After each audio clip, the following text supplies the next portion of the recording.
In the Pledge of Allegiance. Right hand over your heart. Ready? Begin. I pledge allegiance to the flag of the United States of America and to the republic for which it stands, one nation under God, indivisible, with liberty and justice for all. At this time, I would like to call the meeting to order. Individuals wishing to address the City Council are requested to complete a speaker card and deliver the card to the City Clerk staff prior to the item being heard by the City Council. Please observe a 3-minute limit for communications, and when called upon to speak, we request that you state your name and city of residence for the record. So let's go to the open communications from the public. This portion of the agenda is intended for general public comment only on items within the Council's jurisdiction that are not listed elsewhere on the agenda. Please note that the state law prohibits the City Council from discussing or, I lost my place. From discussing or taking action on these items, please observe a 3-minute limit for communications, and once called upon to speak, we request that you state your name, city of residence for the record. Ms. Edwards, do we have any speaker cards? Yes, Bobby Spiegel wants to speak. All right. I just wanted to address you guys and say what a great job you all did. You're the elected officials for the city of Corona, but this last week with having the wall that heals, thank you, the wall that heals just was, knocked it out of the ballpark. And I know you guys voted and you guys did all the stuff, but I now want to turn to Jacob and to the staff and say, wow, they were fabulous. And so many people, the many times I went up, I think it was 5 or 6 times I visited. Every time I got to meet with a different veteran, not all from Corona, and how fortunate that Corona was to be the only city in the state of California this year to host it. So I just wanted to say thank you. Thank you for what you did for the veterans. And some of our local ones that I heard their story 3 and 4 times, it just helps them in the healing process. So it's appropriately named. And I just want to say thank you. Thanks, Bobby. All credit is absolutely due to staff. We get to take the kudos, but it was a team that put it all together. So thank you, team, for making us look good. I know, right? Any other cards? No, I just. Okay, let's go to first agenda item, which is an update of sales tax information by HDL companies, and we have Mr. Ken Brown, who's going to present the report. He's joining us via Zoom. Thank you so much. Thank you so much, Mayor, City Council. I'm going to share my screen here. So I believe that you can see my screen. All right, and so this is the quarter that we've all been waiting for. Very excited to be here with you today. Ken Brown, HDL Companies. What we have today to discuss is the second quarter of 2021 sales tax data. That is the most current data that we have from the state of California. And so the reason why that's so important is because we're comparing against last year, which was basically the heart of the pandemic. And so we're going to really see a sense of how we're recovering from that. Okay, so let me go back here. Second slide here provides a table showing a comparison between Corona, Riverside County, Southern California, and California for the second quarter of 2021 versus, again, the pandemic low last year, second quarter of 2020, when quite a few stores, restaurants were actually closed for a good part of that period. So you can see here, Corona was up in comparison to last year, about 19.5%. That is a little bit lower than some of these other agencies' comparisons that you see up here. But remember, Corona wasn't down as much as many of the other agencies up here. For example, last year, Corona was only down about 11% during the heart of the pandemic compared to the statewide results were down about 16%. Corona, of course, is heavy in building construction suppliers, discount department stores, and other types of retailers that did just a little bit better than many during the heart of the pandemic. Another factor in the divergence of results, of course, is the same issue that we discussed last quarter in our last meeting regarding a change in a particular entity's business structure that resulted in a shift in tax revenue for several agencies throughout the state of California. And you can see that depicted on here for a second quarter in a row. One of the beneficiaries of that change was the city of Eastvale. And so you do see a similar level of sales tax this quarter as you did last quarter as well. And then, of course, some cities are just more heavily concentrated in certain industries that are very hot right now, cyclical industries like autos, for example. And you see an example of that with the orange line there with Norco, who is heavy in auto transportation-related sales, which is one of the fastest growing categories right now. When I turn to the next slide here, you see a comparison of Corona, the dark green line there, with a few other different agencies, including Temecula, Ontario, et cetera. And so some of the similar themes apply there as well. Ontario is also heavy in auto sales, medical biotech, and fulfillment operations, all of which are doing well. Temecula is also heavy in new car sales and has recently opened up a new outlet within the city that has also boosted results. And then you see pretty much the story among all the agencies depicted is, faster growing sales tax after the recent slowdown that we experienced over the last year during the pandemic. So most agencies are on a similar recovery track. Hey, Ken, before you move on, can I just ask a quick question?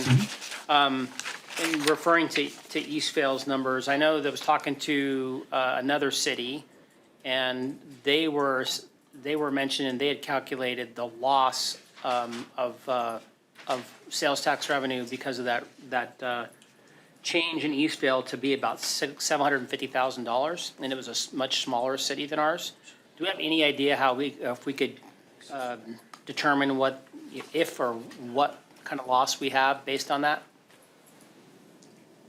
Yeah, it's really impossible to know with certainty what the impact is because there's so many moving parts. One of them being just that online sales is growing so fast and is offsetting some of those impacts. And then there's a lot of other moving pieces as well. But I can tell you that when I was preparing some budget estimates maybe 6 months ago or so, and looking at that, when I did that, I used the assumption of about something in excess of $1 million per year, resulting from the change versus what you might otherwise have received. And I believe that remains a reasonable ballpark rough estimate.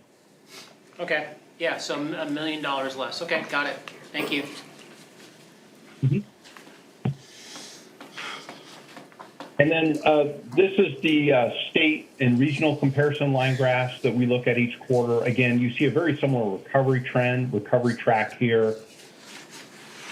And then finally, I like to look at the major industry groups. So this is comparing dollar terms, your recovery compared to last year. So again, we see a lot of good news here because we're looking at a comparison versus last year when there was a lot of stores, frankly, closed. The categories that did the best, like general consumer goods and restaurants, generally, they're the ones that were the most hurt last year. I would say, autos is sort of an exception there. Autos have been doing well pretty much throughout this. They did suffer a little bit at the beginning of the pandemic, but it is a bit of a mystery. People are buying so many cars right now, particularly even during the pandemic when they didn't have a lot of places to go, when so many things were shut down. But autos have been doing really well throughout this. And so you see that pretty much every category is recovering very nicely.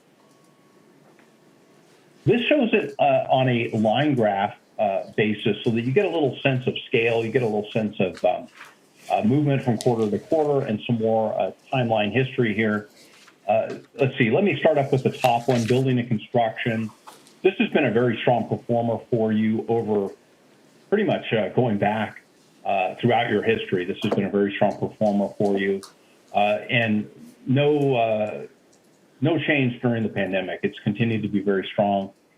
The next line down, the light blue line, is your general consumer goods, recovering nicely with the economy reopening. The gold line there, that's allocations from the Riverside Pool. It has grown a ton. If you look back over to the left side of the graph, that gold line has grown a ton from 2Q18 till now with the legislative change I've probably bored you to tears with over the last couple of years, AB 147 and Wayfair. that's allowed additional internet sales to be taxed. And so growth is still increasing, but certainly plateaued over the last couple of quarters with that change that we've just discussed recently, just a few moments ago. Business and industrial returns, the green line, that is down over the long term, in part due to a suspected misallocation that we're looking into.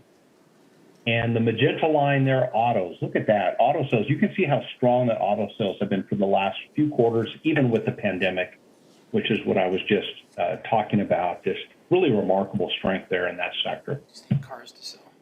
And then going down to your final three major industry groups, you can see these are the top two there are the ones that were really impacted by the pandemic, restaurants and hotels.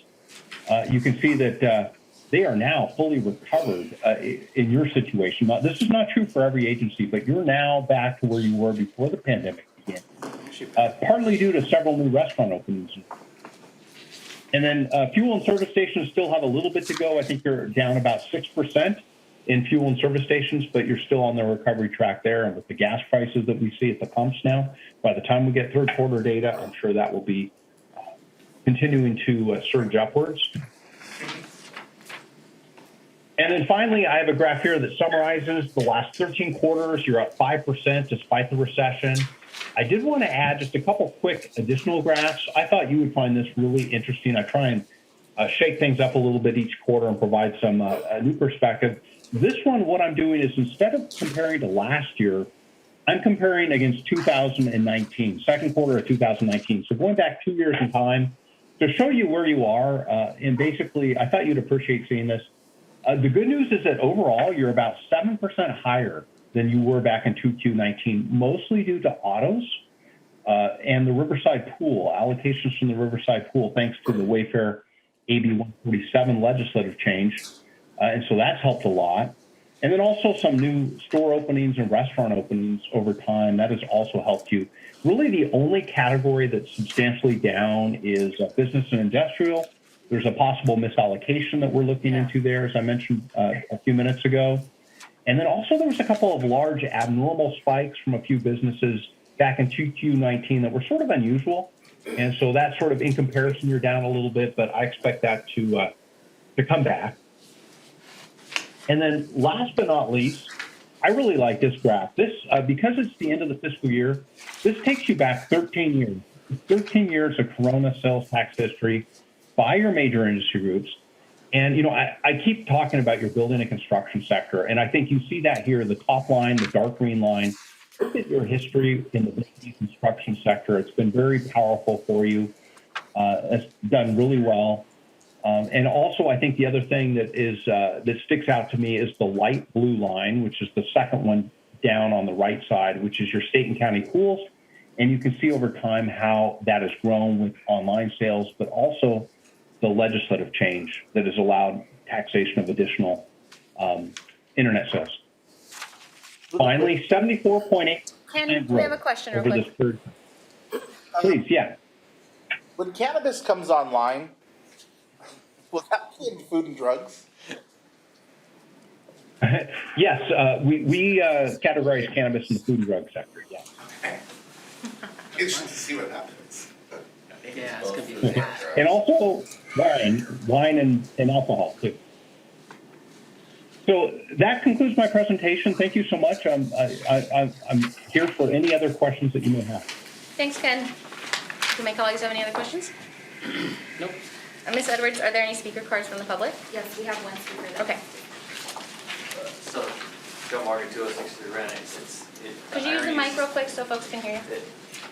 The irony is just killing me that there's a concern about the sales tax we might be losing when the arrangement that Eastvale may or may not be using with a company that Ryan pushed from Amazon is the same arrangement that we're using with LuLaRoe. And so I wonder if Chico is saying, oh, I wonder how much sales tax we're losing to Corona. You know, it seems like it's smaller. The arrangement with LuLaRoe reminds me more of the deal in office space where you're scraping off the extra pennies from anybody so nobody really notices. But because they've hitched their wagon to a larger entity than we did, that, you know, it seems to be a somewhat traceable amount, you know, but it's the same game. So, you know, and like many things, just because you can doesn't mean you should, and these kind of arrangements really probably shouldn't be legitimate because the sale isn't really taking place in Eastvale, and the sales really aren't taking place in Corona. So it's just the same, just because you can do a policy and nobody's written a law against it yet, doesn't necessarily mean it's a good idea. Thank you. All right, no more speaker cards, Ms. Edwards, so is it? Okay. All right, then let's move on to item number 2. It's a report on our tow policy review. We have Lieutenant Chad Fountain and Sergeant Brian Snow, who's going to present the report.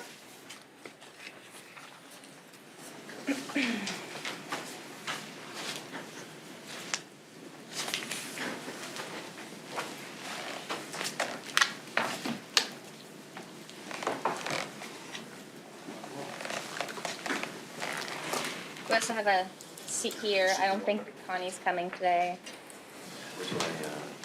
Is she? Yeah. Gentlemen, you can take these seats. And Connie's not gonna make it today, so you can just take her name tag off. Chief. So this is, Chief Connie. We call each other new hand and new man. There we go. So. All right, let's jump into the report. All right, thank you. I appreciate the opportunity to be here. My name is Sergeant Brian Snow with PD. Hopefully that's obvious. Chief Newman asked me to present this topic. I supervise our traffic bureau. Lieutenant Fountain, he's my boss. And then Cynthia Marquez is our administrative assistant, so she's very intimately involved in discussing these topics with our citizens in the city. So we're going to provide a brief overview of abandoned vehicles, kind of what the issue at hand, how we remove those vehicles or when we can, community caretaking, and then our process for how we remove those vehicles. So we wanted to just give you an overview of our staffing in our traffic bureau. We have 1 part-time parking enforcement. We have 5 current motor officers that are filled positions. We have 2 open motor positions. 1 is an officer that's been injured for some time, and then 1 open. And then we'll fill those pending our patrol staffing increases. We have 1 accident investigator and then 1 open corporal position that is open because of a promotion. So just a little bit overview of what we're working with. So we have an abandoned vehicle log that that's how we track all our abandoned vehicles, and that's what we respond, or how we know which ones to respond to. Our park enforcement officer is the primary responder to that log, so he has that in his computer in his car, and he'll respond to those in that order. Sergeant, really quick. Yes. These queues, this abandoned vehicle queue that you have, where are you pulling that data from? Is that people calling in saying, hey, this car has been abandoned, C-click fix, Yes. a combination of all? Yes. Okay. So we do have a slide that's going to kind of go over how we receive those requests. Sorry. No, it's okay. No gotta read problem. ahead. He does that a lot. Yeah. That's a good segue.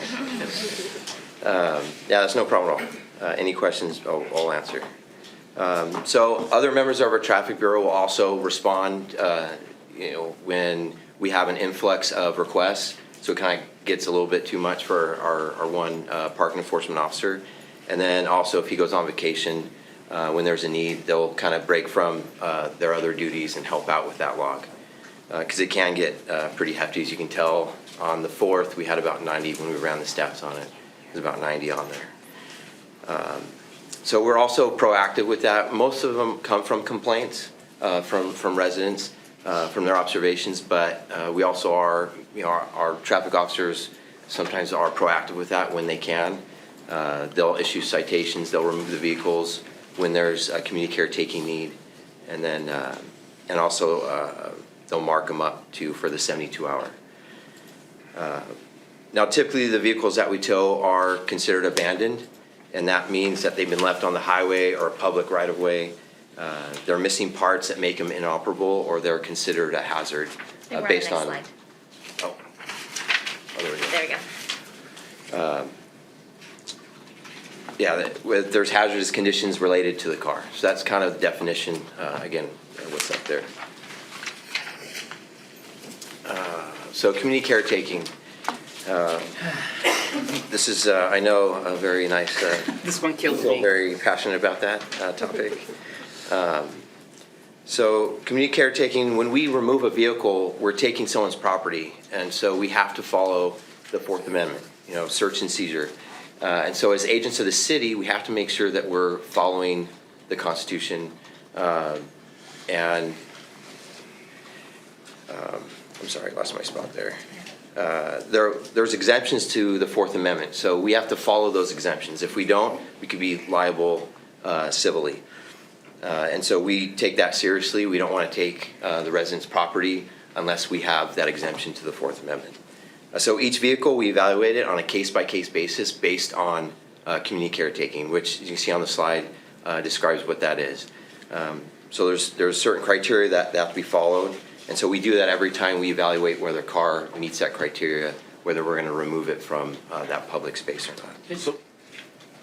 I was just going to ask, so I when this first came up, and thank you guys for bringing this here, it's a source of frustration for folks in my district a lot. I get, this is probably the top three. And I've tried to explain this to people, and you're looking up the community caretaking laws, and I know there was a Supreme Court case in May that came forward that kind of clarified, which even made it even more narrow for us to do things with. But the theft and vandalism part, how do you judge that? How do you judge it? Like if you see a laptop in the back of in the back of a car, or like what's the process there? I get the whole windows are broken and it's leaking fluid and then tires are flat or whatever else, but that's the one that always seems to me like how do you judge that? So there's a lot of different factors. It could be, is a car in front of the residence where the owner lives? Okay. Is it just a window down? Is it broken? Does it look like it's been there a long time? Those are all factors that have to play into it. If there's valuable property, we have to make that call. But it is somewhere, have we attempted to make contact with the registered owner? The last thing we want to do is take the car. We want to try and resolve it in a different way. And so it's not an easy decision to make, but it's a call they have to make based on all the circumstances. If it's just that alone, typically we aren't going to take it, but we look at the whole totality of it. Vice Mayor, if I can jump in too, Sergeant Snow. Got to remember too that most of our complaints are from residents. Like when we're talking a residential neighborhood, it's from upset neighbors, ongoing long-term disputes. So we don't want to involve ourselves in these civil matters. And now they're using a vehicle complaint as a source of an attack or energy towards that dispute. So we really have to be careful in weighing what that is. So let's say there is a laptop in a vehicle. First thing our officers do is run the vehicle and find out that most times that complainant is complaining about a car parked in front of the resident's house, the registered owner's house. So a lot of our complaints are from vehicles that may be inoperable, really, but parked legally in front of the owner's homes. Okay. All right, thank you. So it seems to me like it's like a two-step process. One, the vehicle has to be there for more than 72 hours tagged, and then you have to see if this is applicable. Is that Right, and the 72 hours isn't, if it's enough of a hazard, we wouldn't have to wait 72 hours. But typically, if we're able to, we'll tag it and mark it, and then before it's towed, we'll attempt to make contact with the registered owner. Whether that's, they live right there, whether it's via phone, in that way. okay? Jake, I just got noticed there's no sound on the website I've pulled by the citizen. All right, guys, well, we have the team here. They'll work on that right now. Thanks for bringing that up. We don't have to listen to me. Yeah. All right, Stuff we want them to hear. Exactly. Yeah. All right, this next slide is just an example of our citation for parking. As you can see, there's different violations from our municipal code as well as the vehicle code. The most common citation for abandoned vehicles is going to be number 2, which is the parked over 72 hours. Usually we'll tag the tire or mark around the tire, not on the tire, because we're not allowed to do that. That's important to know too. Like, so as our legislation changes, we used to be able to put pennies on the tire, mark it with chalk, mind you, that is not permanent. And now we have to mark around that tire, not touching the vehicle, because that's a Fourth Amendment seizure. If you touch the vehicle with spray chalk. And then we photograph, record it, all of our officers obviously wear body worn cameras. So that is a method of us recording that mark. Wow.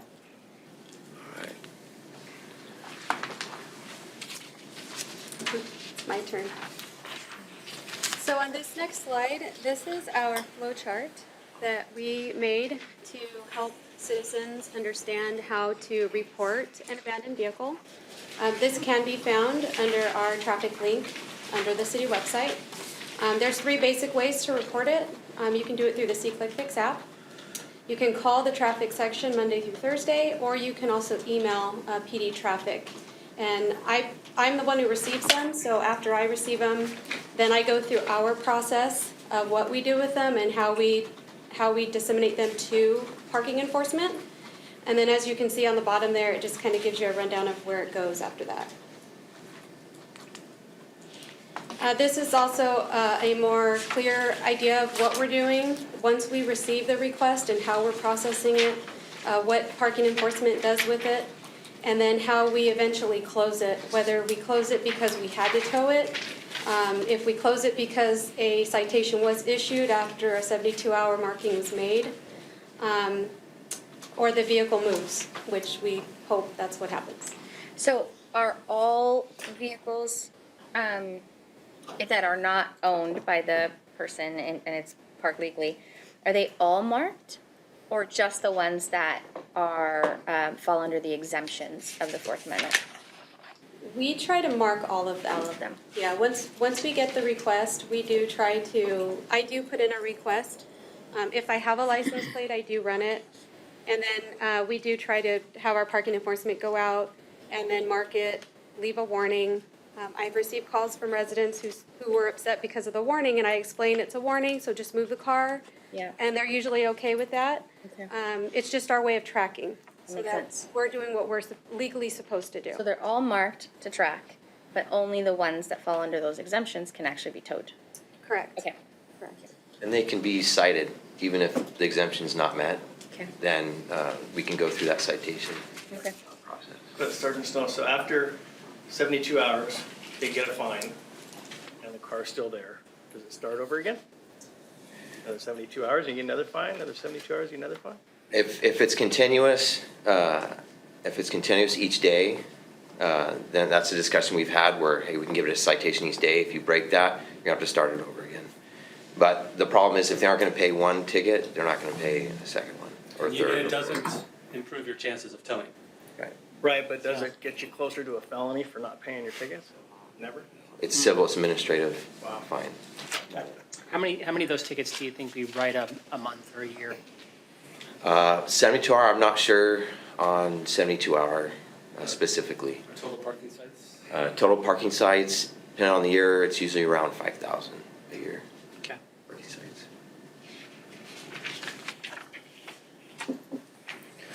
On the next slide, we just did a flow chart also of how we do RV enforcement. Anything oversized over 20 feet. And that just basically explains what we do when we receive a complaint and how we process those as well. And they- So a real quick question on this one. So are you only able to write a cite when it's between the hours of midnight and 3 a.m.? Is that, I understand that correctly? Between 2 and 5. Between 2 and 5. So, because what I've seen happen is based on people's interpretation of this law is they pulled their RVs out of their driveways and are from their storage place where they were paying $100 a pop, and they just put them in their front yard. And then they pull them into their driveway at night. It doesn't always happen, but it's constant. And I get so many complaints about that and about the fact that they're blocking so people can't see around corners, or they're playing some game because they're trying to save. And I get it. Parking a boat or an RV at a place is expensive, but it seems like we're being saddled with this, and the fact that we have to only ticket them between 2 and 5 puts a tremendous amount of pressure on you guys.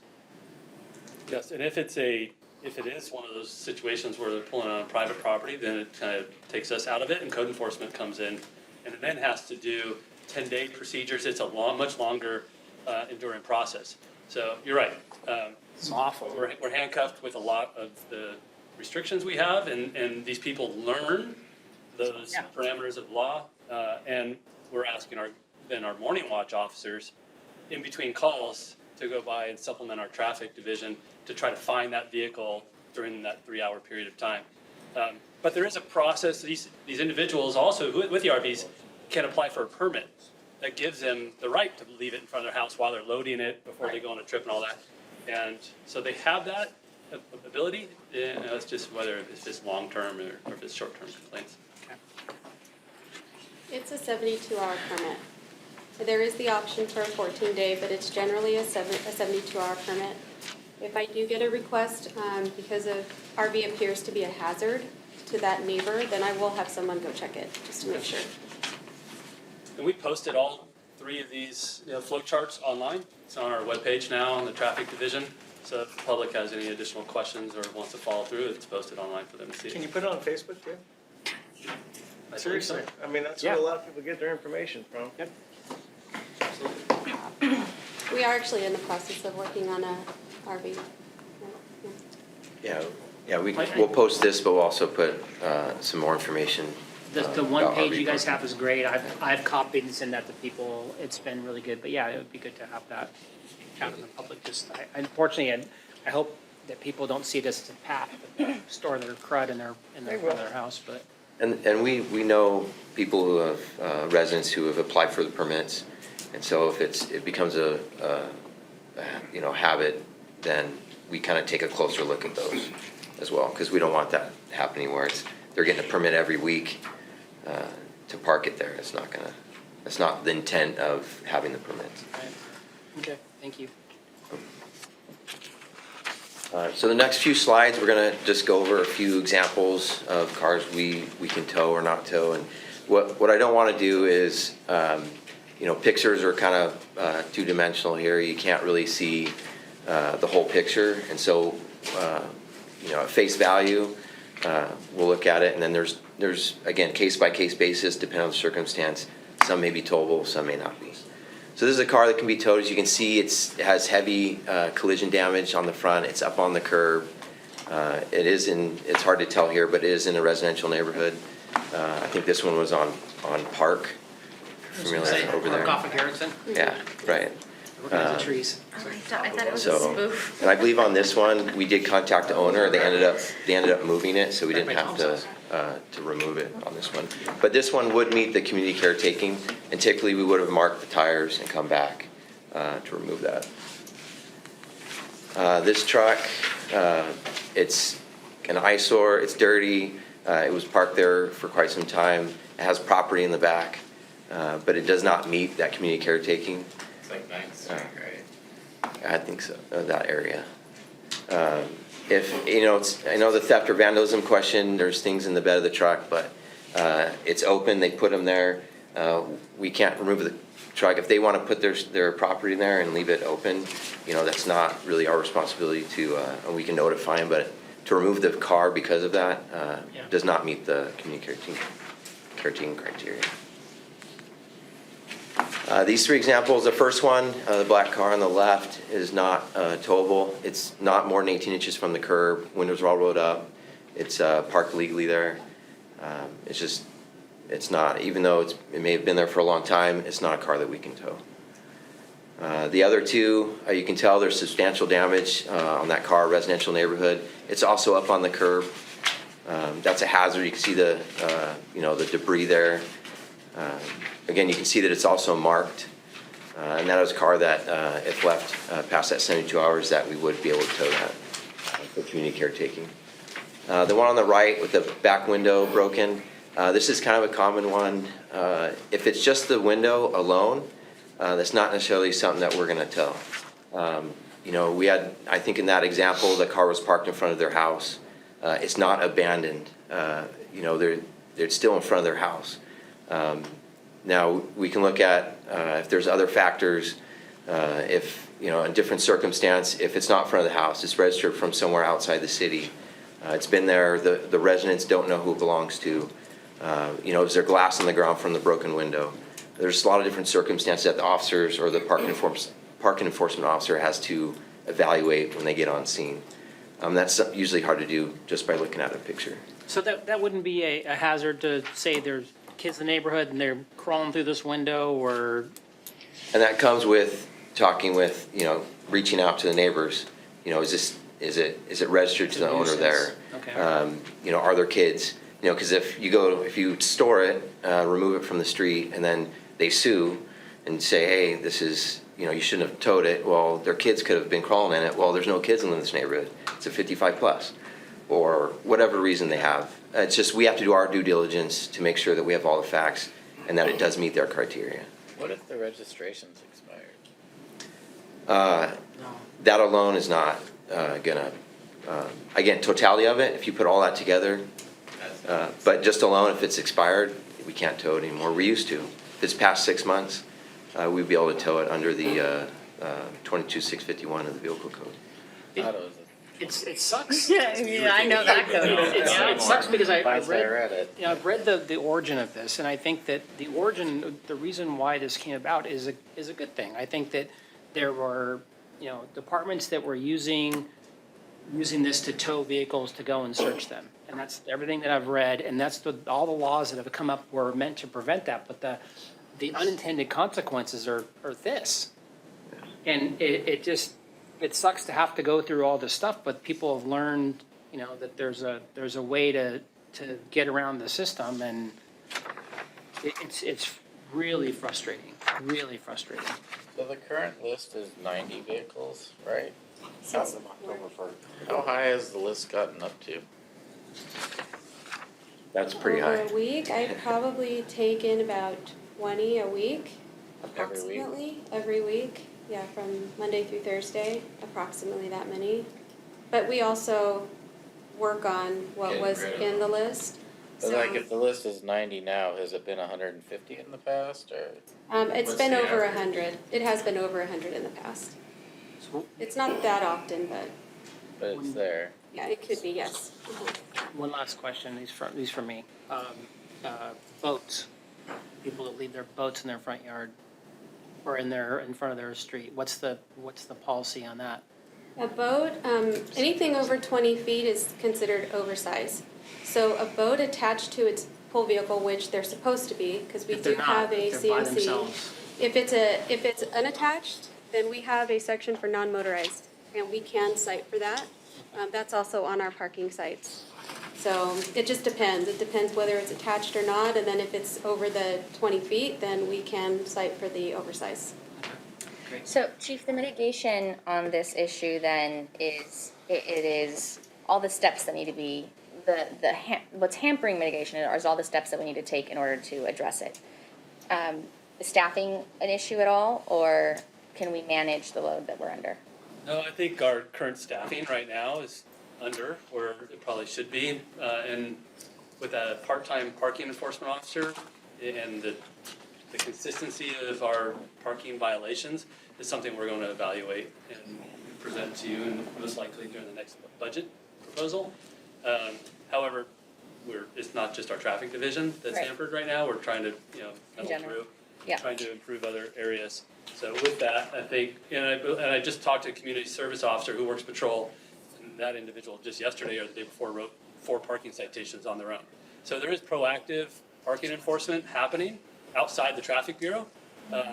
It's just when we're talking about the continual habitual offenders, that's who you end up hearing about and who we end up trying to deal with the most. So CSOs can write those tickets too? Everybody in our police department above the rank of community or parking enforcement can write a parking citation. Yeah. Great. I asked the lieutenant yesterday that oversees CSOs to, as they have time to help us out a little bit, because we only have the one parking enforcement. We're getting more CSOs now, but they're very busy too. Yeah. Going call on past calls, so as time permits, they're gonna try and help us out as best they can. Good. That roster that was talked about earlier, that's accessible to all CSOs or just that one parking enforcement? The queue. The queue thing that you mentioned in the very beginning. Yeah, no, our abandoned vehicle log is available on our police web, so our police employees can access it. Everyone can access it, okay. Okay. Do you all have more I questions? just have one. What about people that are living in their cars? What do you guys do in that situation? So I oversee Hope too. So I get all the complaints. But usually we'll have the parking enforcement go out there if it's related to a car. If he sees somebody like it may be living in it, then I send it to our Hope team and they go out and try to address the issue that way and get them services or find out what's going on with it. Usually those people don't, in my experience, they don't stay in one area. They move around a lot. So sometimes by the time we get out to those, they're not there anymore. Does that happen quite a bit? Yeah, it's increasing for sure. Homelessness is a thing. There's a RV that literally just goes park to private parking lot, back to the park. Yeah, they've got it wired. Or you can see that they're struggling and just trying to Yeah, not control. no, like I said. Let's see if we have any speaker cards, Miss Edwards. We do have one request. Okay.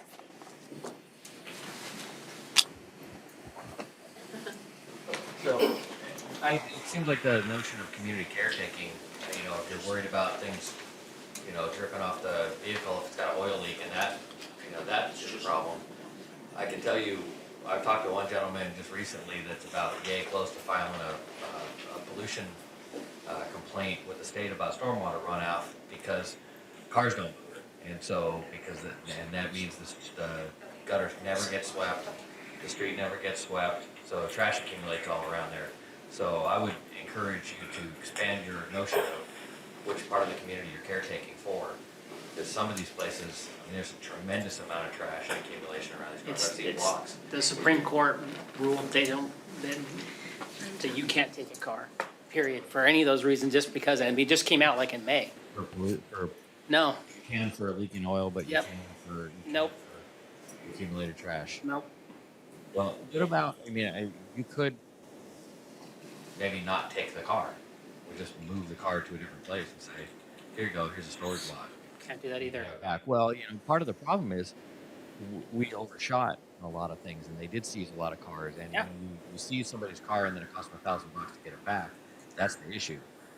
So if you make it not as big of a financial gain, then I really think it's not a seizure.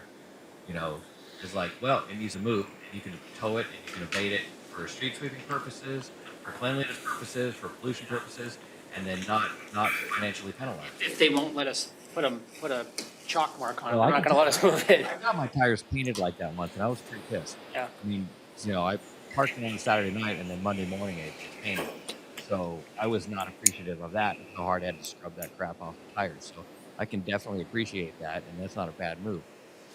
But if it was sitting there, and you knew it was sitting there for 72 or 720 or 7,200 hours, and to say that they get to store it there as long as they want to, and there's no consequences to it, that can't be. That's not how societies work. That's not how laws work. And Preaching to the choir, man. Preaching to the choir. well, I just think there's room for creative solutions. I mean, they came after a bus in our neighborhood, and I got a no parking tow away thing for street sweeping. So we do have things that, we do have room for latitude on this stuff, and to pretend that we can't do anything just because, they were towing away homeless people's cars or towing away cars from taillights.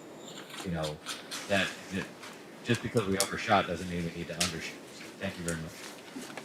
Any other speaker cards, Ms. Edwards? No more speakers. Okay, Sergeant Snow, Lieutenant Fountain, thank you so much. Thank you, guys. Thank you. I appreciate that. Thank you for, indulging me. No problem. Just leave the remote there. I didn't mean all your candy, okay? That's what they call a windfall, an unexpected. That's what they call, you judge me so I don't want anymore.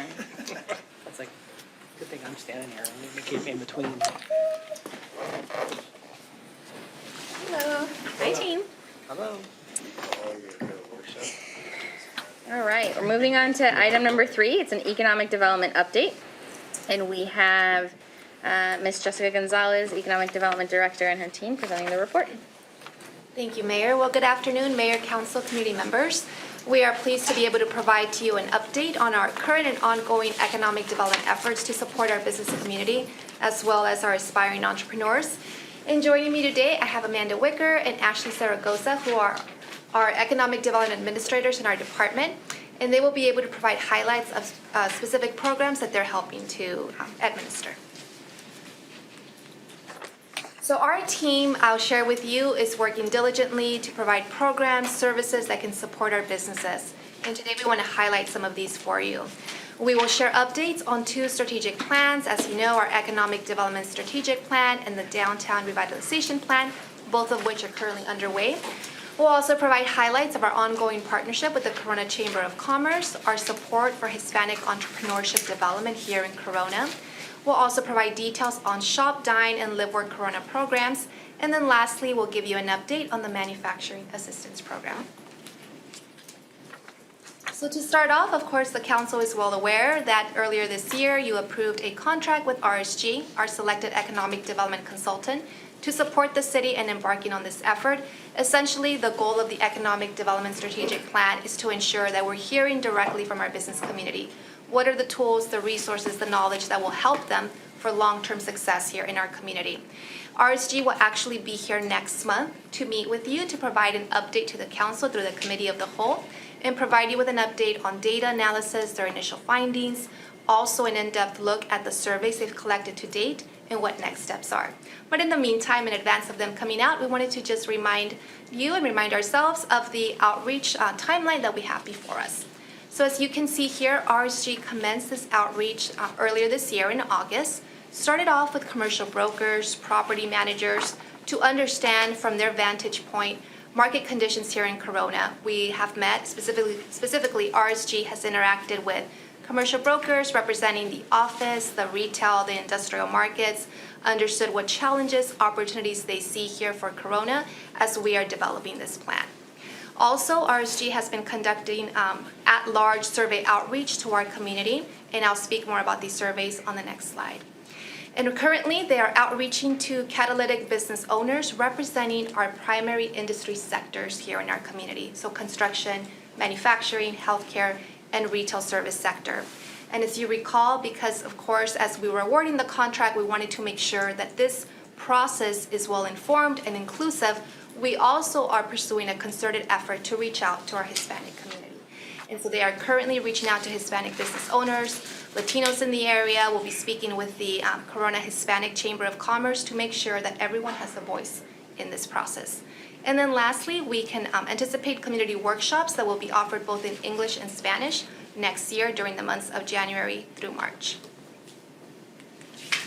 So as shared with you, we have been conducting surveys, RSG specifically, to be able to make sure that we hear vital information areas of needs from all members of our community. To date, we have started the shopping, dining, and entertainment survey. This one launched first. We are currently underway with the starting or owning a small business survey. Right here on your screen, you can see initial results. Right now, it's still ongoing, but initial results for the shopping, dining, and entertainment survey. That's great. We were pleased to see over 3,400 responses. And so far, we have been tabulating this. RSG is getting all of the analytics on this, but we are seeing that 95% of our respondents are Corona residents, which was exactly our target. Perfect. We want to make sure that we're hearing directly from our community in terms of what they want to see in terms of shopping, dining, and entertainment venues. So the themes that you will see in these surveys, as mentioned, the first 2 are underway. In the next couple of weeks, we will be launching the Workforce Needs Survey, and then we will finish up with a Financial Security and Wealth Building Survey to understand any impediments for long-term economic sustainability of our community, questions that are going to be rooted in just assessing from a holistic viewpoint, how can we as a city be helping folks, whether it's millennials, understanding there are any impediments to homeownership, understanding how we can position current business owners or aspiring entrepreneurs to be able to invest here. Can I ask a real quick question on Sure. the workforce needs part? Can you define that a little bit? Like, are we going to be asking people as part of the Live Work Corona part, do they want to work here? Are they looking for a job? Do they want to change? Or is it All more of the we're above. asking? Okay, perfect. Absolutely. So we're going to ask current businesses in terms of are they going to be hiring? Have they had any downsides in their workforce reductions because of the pandemic? We're going to find out if there are any gaps that we need to bridge in terms of training for their workforce. We're also going to be asking our aspiring entrepreneurs, graduates of the Emprendedores programs, which you've had 2 cohorts to date, if they're going to have employees, how they're going to start the process. So we want to look at it from the different aspects, how they can work here, how we can be able to be a partner with them, and if they're aware also of the resources that we currently have in place through the partnerships that we have with Riverside County Workforce Development, with our community colleges, with the adult school. We want to make sure to gauge their needs, how much they know, and what are the gaps that we need to fill, what are the information that we need to provide to them. But we're also going to be targeting people, not just employers, but employees, correct? Correct, correct, absolutely. We need to hear from the employees as well, how they perceive opportunities or desired mobility over the next coming years. Exactly. You know Wes's dream, right, of connecting my the dream. commuters with Yes. the Give local, everybody else a damn get people freeway. off the road. Okay, are you aware? Are you all We know. aware of it? We know. I'll We say it can- we again can like pitch it 100 for times you. if you want. Absolutely, and we'll touch on Live Work Corona as well. Okay, good, thank you. And then the collection methods that you can see that we've used to date have been through social media posts, ads, email blasts, in-person outreach. All of these coupled together have really been successful in helping us to garner attention and responses for the surveys, and so we'll continue to use these as well. Now I would turn it over to Amanda to give us a glimpse of some of the initial data that we've been seeing. Thanks, Jessica. So as Jessica mentioned, RSG, our consultant, will be here next month, and they plan on sharing a lot more of an in-depth look at our survey results in terms of what we can report out at that time. But we did just want to give council just kind of a quick update, kind of a brief look at some of the information that we were able to glean from the shopping, dining, and entertainment survey. So again, this is just a snapshot. This is not comprehensive at all in terms of the types of information that was gathered, but just kind of some notable highlights, more or less. So, sure. Really quick, the size of the font, does that indicate like Yes. it was? So what is that above Macy's? I cannot make it out. Species. Yeah. There's Right a above tiny, tiny little word. Yeah, I think when we shrunk it down. Oh, I didn't even see Macy's. It's so small, it doesn't matter. I didn't even see All Macy's. I saw was part of it. Good eye. I didn't see. I got glasses on. I didn't even see Macy's, I let didn't alone see the thing about Macy's. it. Hold on. We can get back to you to confirm that. And just out of curiosity. It's like the one thing, and it's what Tony submitted. Tony's like, Why is it so small? that damn survey.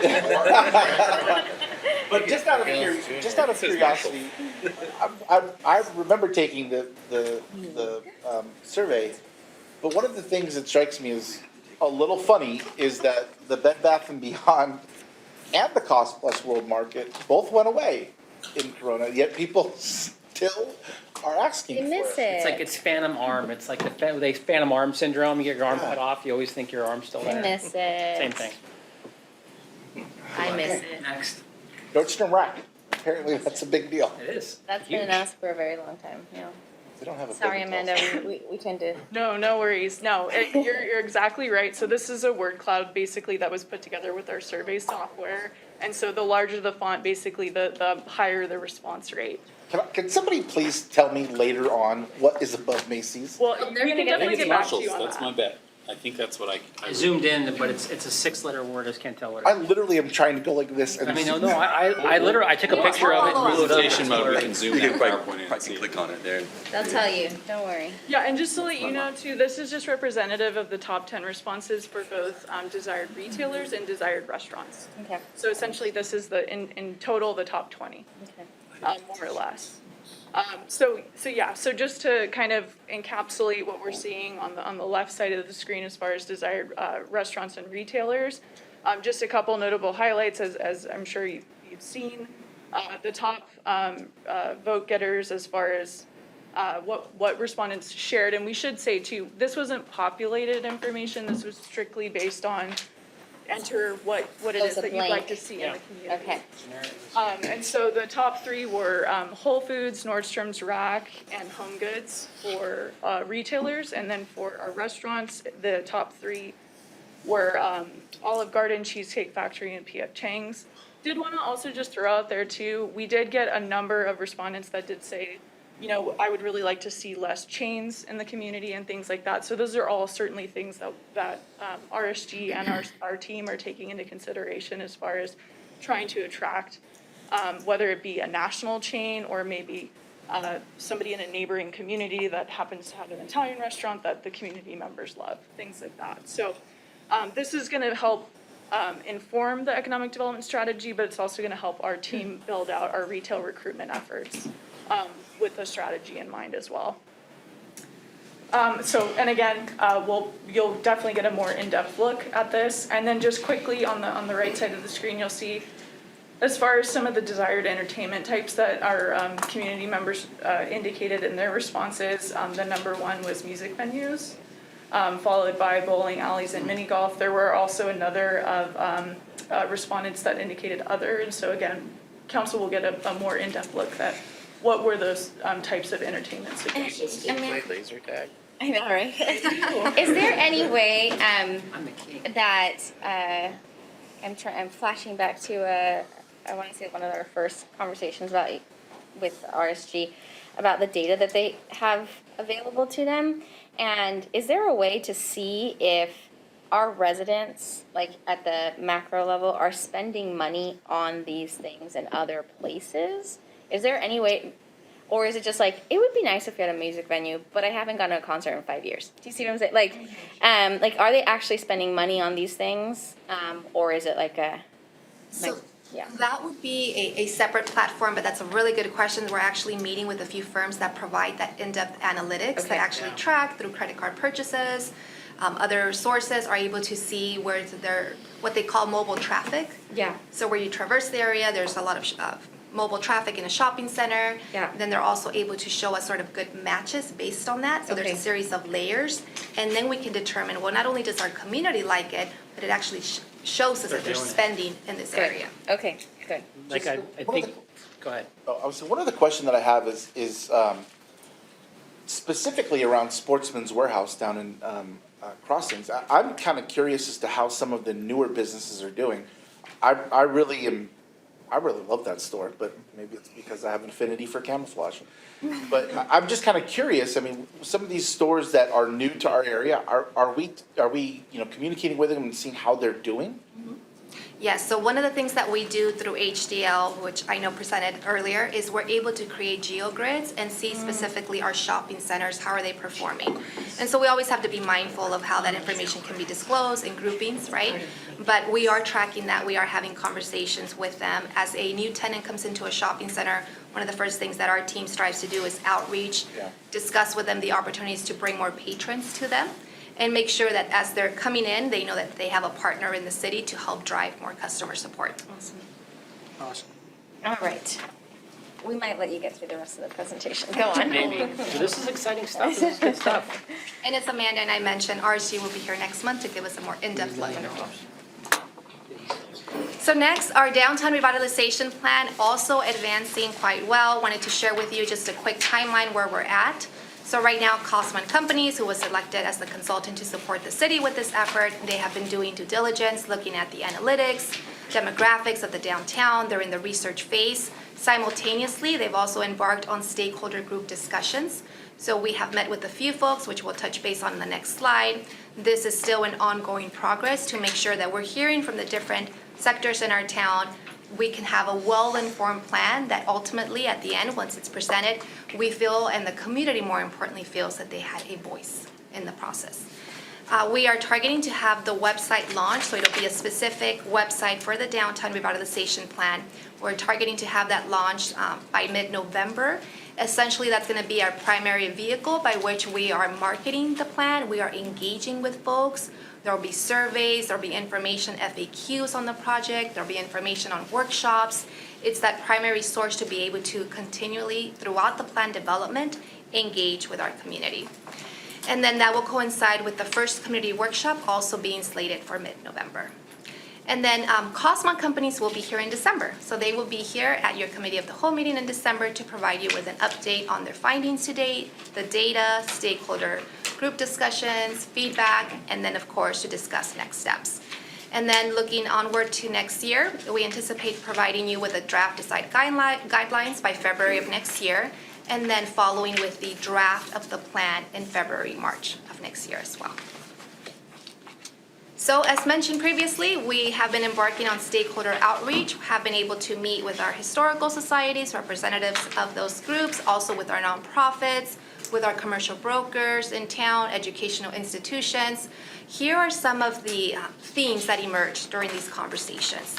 What they expressed to us, and Cosman will be able to provide in more detail in December, but what they have preliminarily shared with us during these conversations is that they want us to preserve the history in the downtown. So what's important to them? There's a lot of history, there's charm, there's character, there are unique things to Corona that we should celebrate as we're putting forth design guidelines, as we're putting forth new architecture. It has to be well integrated into the plan. We're hearing safety. Are the list, is that the priority? History is the biggest priority, or is it just? They're in no particular order at this point. We're still gathering information. And this is just of the historic focus group, or of all of the stakeholders? These are actually all of the stakeholders. That we've talked to so far? Yes, that we, Okay. so that's a combination of the brokers, the educational institutions, nonprofits, historical societies, and of course, we have a very engaged community that wears multiple hats. So there's folks that are part of the educational institutions that are also members of the historical societies. So it's nice to hear their different feedback that they can provide us. So addressing safety concerns also is an area that we are taking note of. We'll be meeting afterwards with our departments, with our police department, Homeless Solutions, to discuss holistically what we can be doing in these areas. But that's an area that the stakeholders to date have shared with us. They want to make sure it's well addressed in the plan. Also developing community enrichment activities. This was also a theme that emerged specifically in our conversations with our nonprofits, creating opportunities not only for families to feel safe and participate, but also for those that the nonprofits serve to be able to create opportunities where they feel engaged, they feel like they are a member of the community. And so this we've taken note of. And then by and large, I think everyone shared, we want to create a destination. They want this plan to create ultimately, as we are revitalizing the downtown, it's not only a destination for Corona residents as they shared, but something that they can be proud to share with family, with friends, to come out because we have an amazing downtown. So at the end of the day, this is what they envision that this plan will ultimately translate into. Upcoming efforts, as I mentioned, the website. We're very excited with the launch of the website. With the support of our IT department here, we're going to be folding in Qualtrics, which is an innovative analytics platform that is going to allow us to embed surveys directly on the website. And the really advantageous part of this is that we're also able to see by zip codes who's engaging with us. So then we can see across our community if there's certain areas of town that have not been really engaging with us, then we know that we need to dedicate more time and effort to proactively going out, engaging with them more to make sure that they also play a part in developing this plan. What was the name of that? Qualtrics? So will that, if I'm on this, if I'm on this, if I'm on the website and one of those surveys pops up, is it like a normal pop-up where I'm just clicking it to make it go away, or will it actually require some thought? That is a great question. So we were just discussing that with Storyland Studios, who is developing the website for us. We're having meetings with Qualtrics to develop the functionality, but essentially the way it's going to be integrated is that it can be a banner that's sort of called like a takeover banner that comes across the screen, and then you can close out of it and you don't have to worry about it again. Well, there are going to be specific tabs. So let's say you're on a tab that talks about the benefits of living and being part of the lifestyle here in Corona, in the downtown. You might see a survey that prompts you with questions about being a resident in the downtown. If you are in the invest section, work, invest in downtown, there would be a series of questions prompting your feedback from that vantage point. But these will be by no means things that will continually pop up. It'll just be a reminder, nice and bold. We'll have other language that says take action, engage with us. It'll redirect to the survey, but there will be easy things to close out of. All right. Okay. And then as mentioned, our upcoming community workshops, we are looking forward to that. The first one slated for mid-November. And then, of course, thinking about making sure that we are inclusive of our entire community. We're looking at English, at Spanish, in-person, virtual formats to accommodate both preferences and schedule. And with that, I'll turn it back over to Amanda. Awesome. Awesome. So in addition to our 2 strategic plans, just wanted to provide council with updates and some of the other efforts that our Office of Economic Development has undertaken. So as I'm sure you're aware, we have our professional services agreement with the Corona Chamber of Commerce for business, marketing, and retention services. And so just wanted to update council on some of the new events, new happenings, things that have occurred as part of this current contract.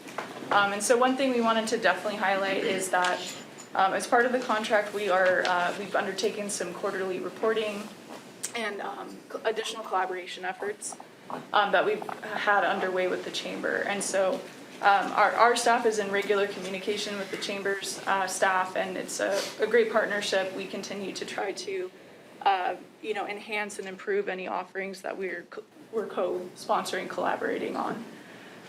In addition, did want to focus on some of the ways that we're also looking on enhancing our partnership by partnering with additional agencies and other business resource providers. One great example of that is most recently in September, we held a government contracting webinar. So it was a 3 kind of party sponsorship between the city, the chamber, and then also Riverside Community College District, their Procurement Technical Assistance Center. So, and really the need for that webinar came from recently with Industry Day. We understood that there are a lot of businesses in the community and surrounding areas that really are looking to kind of get their feet wet in government contracting and understand that that's something that could be really lucrative for their business. So it was a really great event. We had close to 50 people participating in that webinar, and it's going to be part of a series that will continue on in the coming months. Last but certainly not least, too, we've also kind of between the 2 organizations undertaken kind of a heightened emphasis and effort to really try to be more inclusive and diverse as far as the events and offerings that we are partnering on. So one of the great ways that we were able to do that was during Hispanic Heritage Month, which concludes as of this Friday. The Chamber's monthly Coffee with an Entrepreneur featured Marta Cortez, and she was able to provide 2 talks. She provided the first in English and the second in Spanish. So that was a really great opportunity for us to be able to engage with the community. We had members of our Emprendedoras Entrepreneurship Academy that are also exploring chamber membership and everything. So really exciting that we're trying to explore all of these ways that we can really be able to partner with our Hispanic and Latino entrepreneurs. So, and again, in that same vein, again, September 15th through October 15th, we've been celebrating Hispanic Heritage Month.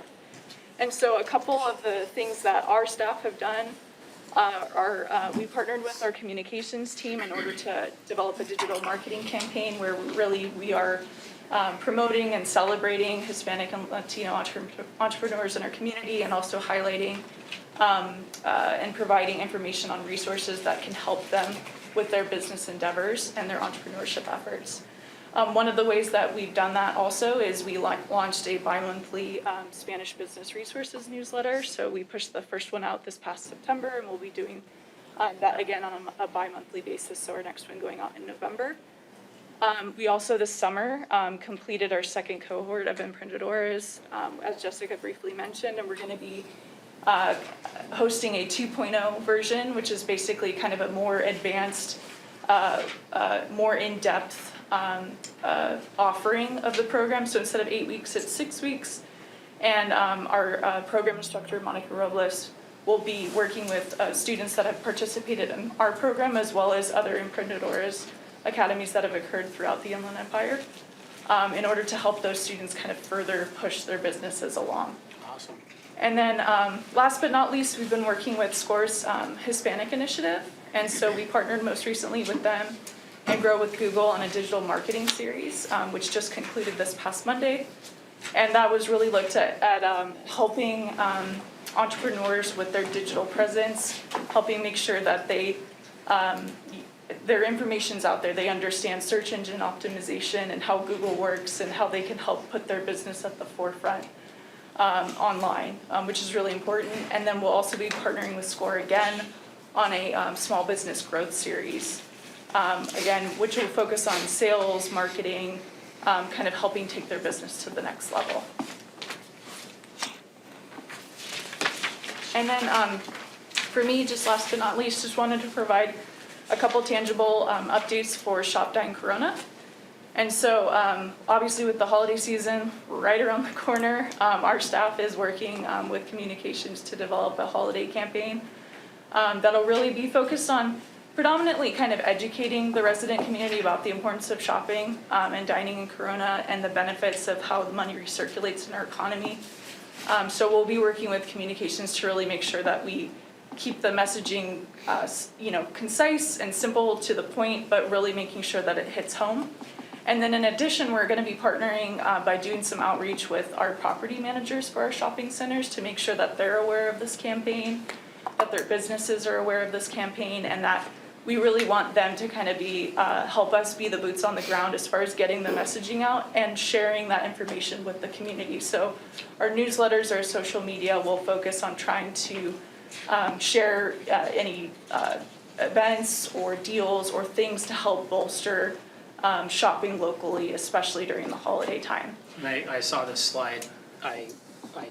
Something tricked in my mind, and I was looking up on something on Newspaper Archives, and I found a full page ad from like 1938 that literally looks, it sounds exactly the same, and it's a full page. I was gonna send you, it looks really cool, and so I don't know, maybe you can do something with it, but I thought it was really interesting just because it was, Maybe I'll take some marketing samples from it. hey, Retro look. you know, There's a lot of them. there's a Yeah. lot, yeah. There's like, Absolutely. yeah, I'll send it to you. I saved it on purpose. I forgot, I meant to send it before. Supporting Corona throughout the years. Ooh, That's cool. yeah. That's good, I like You it. guys just came up with a That thing just right now. happened right there, You see guys just did that. Look at that. No extra charge. Yeah, that's great. That would be good. Yeah.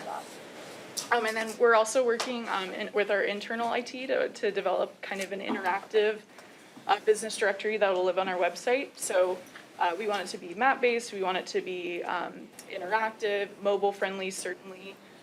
And so that's something that we're working with as far as all the logistics, but we're hoping that we can roll it out within the next couple of months. So we'll hopefully next time be back with an update and it'll be fully launched at that point. And that concludes my portion. I'll turn over for Ashley. Thank you, Amanda. So, good afternoon, Madam Mayor and Council. As you may recall, we initiated the development of Live Work Corona. So, live where you work where you live, go full circle in the Circle Cities. We really want to continue to push this forward, and we've made some great headway since the last presentation. So, we've initiated individual meetings that were with our various stakeholders. So, individuals that get to work with the job seekers and those the actual employers. So, making sure that we're getting that vested interest. So, some include things like the Launch Apprenticeship Network, the Riverside County Workforce Development Board, the Corona Library, Corona Norco Adult School, again, understanding what are the things that they see. So trying to grab resource links, best practices, and additional commentary on what would be most successful in actually connecting with those job seekers. So we want to hear from them. What are they hearing from their graduates when they're trying to look for opportunities? Guess what? You don't have to go anywhere. You're here in Corona, you should stay in Corona. So with that as well, we've connected with employers, understanding where are their frustrations, what do they need to see in order to make sure that they're able to engage and grasp into that local community. So again, connecting to things like apprenticeship opportunities. We really want to tie this, and not to bring it home again, but full circle, whatever we can do to make that happen, right? Go ahead.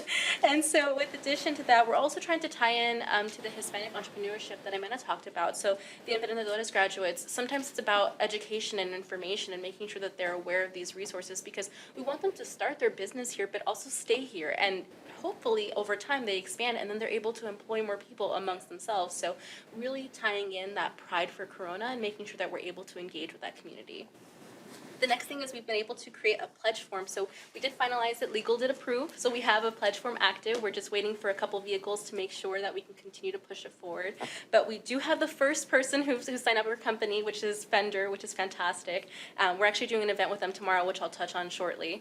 But we really wanted to make sure that there was a way for individuals to engage. And so we're not having specific quotas by any means, but we do want them to acknowledge that this is a higher local component. So they're going to provide either, hopefully, quarterly metrics of who they may have been able to hire in the local area. But in addition, this is a benefit to them. We're going to put their logo on a website that I'm going to talk about shortly, so they're able to see this is what we're investing in.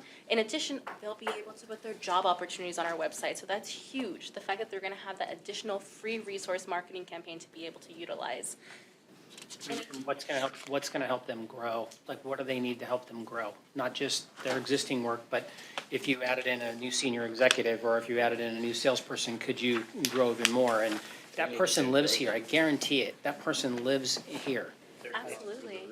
And it all goes, it all moves upward as well, because if you have those entry-level positions being filled by local entities too, there are people who've been there and they choose to stay, or we tend to attract those higher-paying positions as well, right? So all these great opportunities that we can really highlight.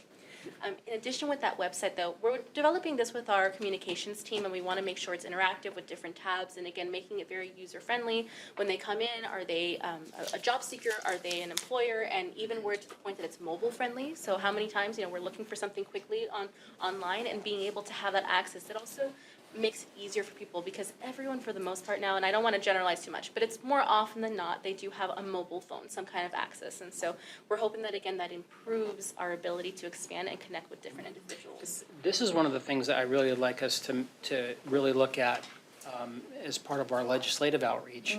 Because if you can find a way to get VMT credit, get credit on vehicle miles traveled, getting, companies are hiring people that used to work somewhere else, used to work in Orange County, used to work in LA. We can use that mitigation credit toward projects here. So we can get the projects that we want, and we can build the projects that we don't have to go out and fund stuff in somewhere else. We can fund things here and use it to really take people off the freeway. But I think and getting incentives from the state to do that, to recognize that as a thing, because it saves money in every sense of the word, everything. On that note, Vice Mayor, we had a really great conversation earlier today with our state lobbyists regarding what we're doing, updating them on Live Work Corona, and they felt very confident that we have a really good package to be able to align with some of the funding that's out there and funding that's being proposed. So we're going to move forward with next steps with them to make sure firm up the details. But there's a series of money, significant money that's currently out there and being proposed that we could tap into this. To just kind of paraphrase some of their initial feedback, they felt that Corona is certainly leading the pack in some of the areas, the goals that the legislation is trying to address. Every single person at the state I've ever talked to about this, about doing this and finding a way to monetize this and finding ways to get us, work for this, everybody says, oh yeah, you're gonna get business. No, we're gonna target people. And every single person, from the Governor's Office of Planning and Research to Caltrans's SB 742 people, to every state person I've talked to, they all go, oh, that's new, different. Like, we're doing it. We're going to do it soon. Please watch. Give us money. Don't oversell it. Please. But yes, give us money. Yeah, Make it that's what it happen. is. Give us money. That's what it is. Yeah. Okay. Thank you. Thank you. And with that, again, behind that enthusiasm, we're trying to also create marketing campaigns. So part of this you see here, Park at Home, not on the 91. Love that. Really focusing on, It's great, but it's so sad. But Yeah, but it just kind of hits a little different when I've you been need to tell parked on people that the freeway. truth. You need to It's tell true. people the truth. The It's true. freeway's not getting better. Yeah. Yeah. Yeah, no, I can't.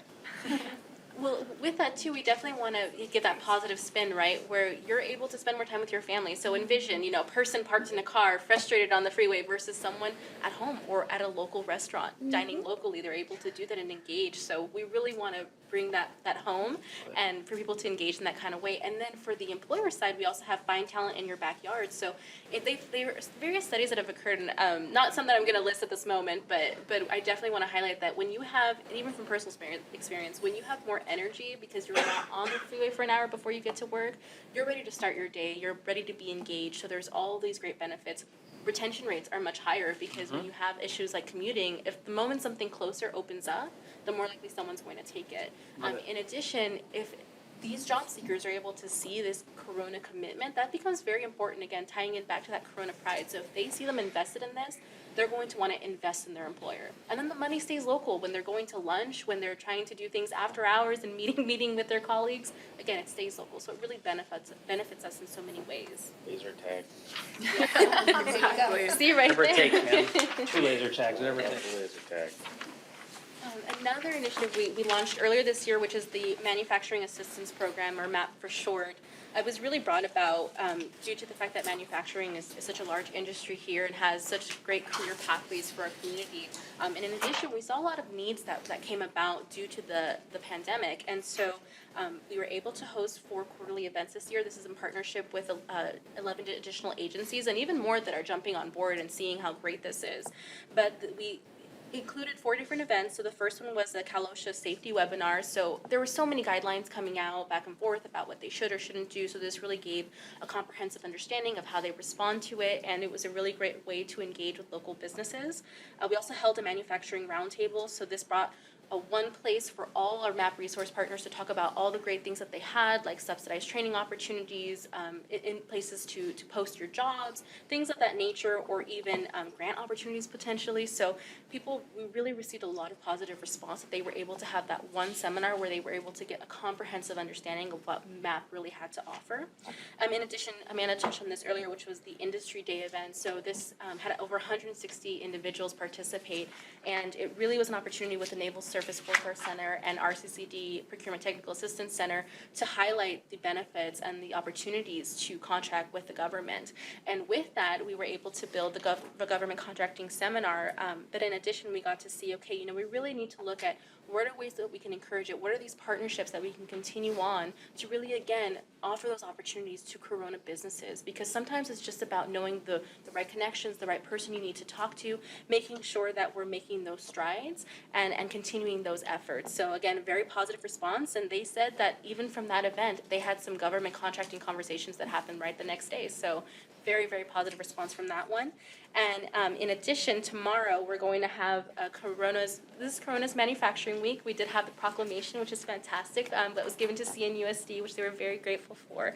But we're bringing over 600 students to this event. It's going to be virtual, but we're going to have Fender on site with a panelist of talking about the different career opportunities that are there on Fender, not just on the manufacturing line, but also in human resources or marketing and all the great opportunities that a company like Fender has to offer. We're also talking about manufacturing as a whole. We're bringing 2 of our resource partners, which is Launch Apprenticeship Network and also California Manufacturing Technology Consulting, so they can really talk about what the importance is of manufacturing, the growth potential that it has, and the really great opportunities that it brings to local communities. So we're really excited about that, and we did open it to the public to see the live stream, but we did make it for CNUSD to be able to do the Q&A, and again, really attracting that next workforce generation. You have to start those conversations early on, and we're talking about getting people to stay local. This is CNUSD. We want them to see that vision of them being able to work in these companies, so we're very excited. And we also made a Made in Corona series, and we're going to launch our first video tomorrow at the event. So we're very excited. It does include Fender as our company, but we want to highlight our local manufacturers and products that are made in Corona. That's really important. Making sure that we have that support and again that Corona pride that's brought through.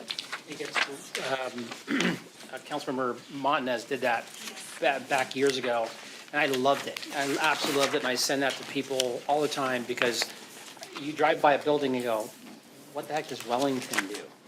And then you watch that series and they'll tell you, they make everything that you taste comes from that place. I mean, so yeah, I love that series. I hope we get to push it out and we get lots of views on it. So that's great. Quick question, when we talk about like these industry events, Fender's a great example to start with because obviously that's a big name that a lot of people know. But just as well known are industries within Corona specifically. So like today in my district, I kind of got lost a little bit, but I must have counted 4 or 5 different manufacturers of off-road car parts, performance parts. I mean, if I think about like off-road and the car industry, there's tons of manufacturers here. So not just individual companies, but industries. I mean, I could think of probably 2 or 3 different industries where you could have 20 plus businesses. They may be small businesses, but I'm sure they're experiencing a lot of the same thing, looking for welders, looking for specific trades, et cetera, et cetera. So does this expand to like industries within industry? Yes, that is a fantastic question. One of the things that we wanted to do with the Manufacturing Assistance Program is to look at the subsectors within this industry. And look, what we're learning is that a lot of these are actually family-owned, third-generation businesses. There's a lot of legacy behind it. And so as we are bringing in the 11 other agencies, there's 12 of us participating in manufacturing assistance program. We have been sending out surveys to manufacturers. We've been holding business assistance meetings individually with a range of manufacturers. And one of the things that, under Ashley's guidance, our interns are also helping us develop a matrix identifying all of these wonderful manufacturing businesses by subsectors and identifying employee count, what is unique about them, so that as we're building a good, I guess for lack of a better word, Rolodex of who we have here in town, we are able to get a better understanding of their unique stories, because our goal is to be able to show to anyone that there's a variety. There isn't specifically one size fits all in Corona, not only with our industries, but within the industry, there's subsectors. So this is something that we're looking to develop over the next couple of months. And that outreach when you start outreaching to them, is this gonna be just like email blasts, calling people, that type of stuff? So it's already started. It's been a combination of all of that. So it's been through LinkedIn, trying to make connections with folks, with companies. It's been email blasts, it's been phone calls, trying to understand what's the best method to reach someone. So I would say our team is probably making calls weekly to manufacturers, but that is over 400 manufacturers. Our goal is to be able to reach out, make contact with each of them. Okay, and then Jacob, I have a question for you kind of regarding this. I may be off on my count, but I think I've heard about 3 or possibly 4 new websites that are gonna be coming to support some of these different things. Have we had conversations with our IT to figure out, is this gonna be a website that we're supporting? Is this somebody else's that's supporting? And I just have a fear that you click on something and oops, we're not available, or an app is down, or something along those lines. And with the outreach being so important, I just wanna make sure that IT is. Jessica and I have talked about this a lot. Okay. So these are web pages. So we definitely want to make sure that nothing is lost. Now the Downtown Revitalization Plan website, that is a project-specific website, and we have vetted this with IT, with our communications, what makes sense when you actually have that separate URL, but also redirecting from our main city website. But when we're talking about Live Work Corona, when we're talking about Shop Dine Corona, the Manufacturing Assistance Program webpage, which is live, these are all part of our city's master website. So no one is getting lost, or they'll be able to get directed back to our main portal. So I'm not familiar with how websites work, but so if it's coming from the city website, that I would just imagine that that's extra support needed from our IT department, and that doesn't. No, No? luckily, no, if it's a web page that we're creating, it's all within the parameters, I guess, trying to think of the hierarchy of websites, and so. Yeah, it's a subset, it falls within it, there's no extra labor, extra work, it's really going to be incumbent on our team to be able to go in there and update content. Okay. So when we're, for example, even the Qualtrics platform that we're integrated into the project website for the Downtown Revitalization Plan, we're getting trained on how to go in there and make these edits, and my whole team is getting trained, so that any one of us can go in and make those edits. Tony brings up a really great point, and I hadn't thought about that, but that's spoken wheel, right? Every once in a while, man, you're like a clock, right, twice a day. It's the spoken wheel concept, and we talked about that before, about having a company or a group of companies that act as that hub, and then they spin off all these little support pieces that, and I was talking to Casey Curry from Curry Enterprises, and he said, yeah, that they moved to Corona because they lived here, but they stayed here because they ended up working on some Department of Defense truck that never happened, but there happened to be, they were here, they're gonna be working here for several years, and a bunch of other companies all moved in here so they could coordinate together. And I wonder how many of those things, how many things could we help hook up and kind of put pieces to? Absolutely, and that's one of the things I know Amanda was alluding to with the business directory that we're Yeah. going to work with IT to create. So there's 2 basic audiences or goals that we're trying to accomplish there. One is obviously for our residents to be able to quickly navigate, see restaurants, retailers, subcategories, be able to identify a business. But the other component is making those connections, business to business connections, seeing Right. who's here. And by those names, that brand, being able to create more awareness and connections that obviously translate into business productivity, savings, helping their overall operations. But I think what Tony was saying was if you get those companies together with each other, that there's gonna be, and we don't have to be the person in between, that if we put a collection of those businesses together on a regular basis, say quarterly or every year, anybody that does automotive manufacturing or anything automotive industry, every 6 months, the city puts on something, they all come together and everybody talks to each other. And things like that, finding little groups of businesses that have things in common and putting them together in a room, just have them talk. We talked about that, and thank you for clarifying. We talked about that specifically as we were By the debriefing way, with our committee, the Manufacturing Assistance Program Committee. So the 12 agencies came together. We were sort of reflecting the successes of the year. What do we want to do? Brainstorming for 2022. And so we did talk about, obviously, situations permitting with in-person events. They can continue.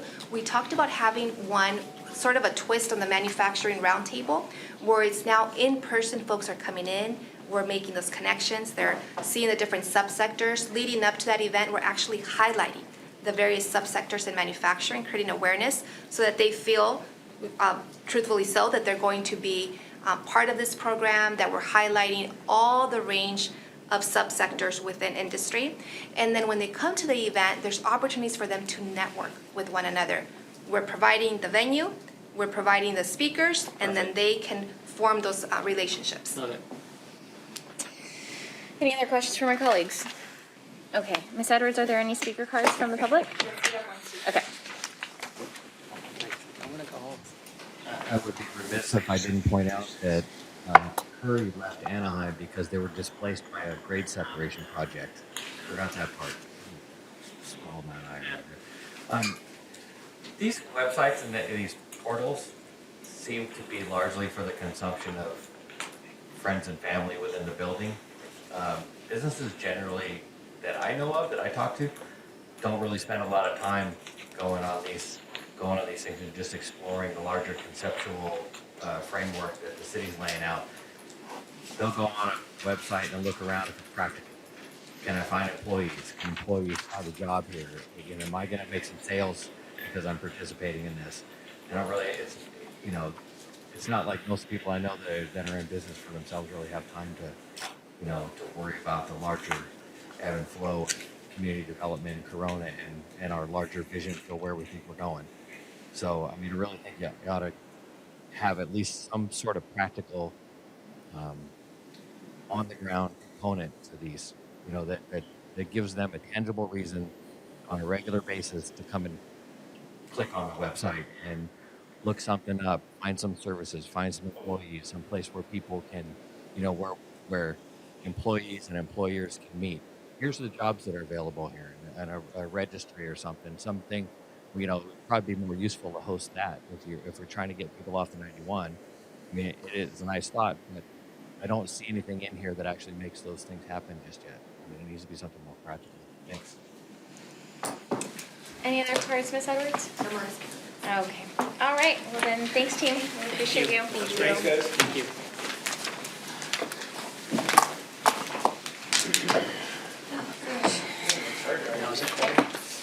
I think it's totally fine. They should take a break. Sorry. Actually, got the other bag. Should we take a little break before the sign? Whatever. Guys, would it be okay if we took just a short little break? So Yeah, I gotta leave at 6:20 for another meeting, You so we feel free to Okay. bug out early. Before then. Okay. We have to be out of here by A then. little short. Yeah. Break. Okay, I'll be right back. Turning down the temperature, I was like, oh, I gotta go. Don't listen to her anymore.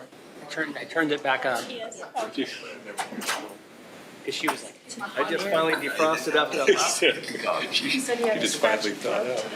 I brought a blanket. I got a blanket right here. You want a No, blanket? I'm fine still. 9.5 hours of being in a refrigerator that would hurt for me. Well, then I took a hot It's 60 shower, and I degrees. want to get in the hot tub for a while just to try to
break.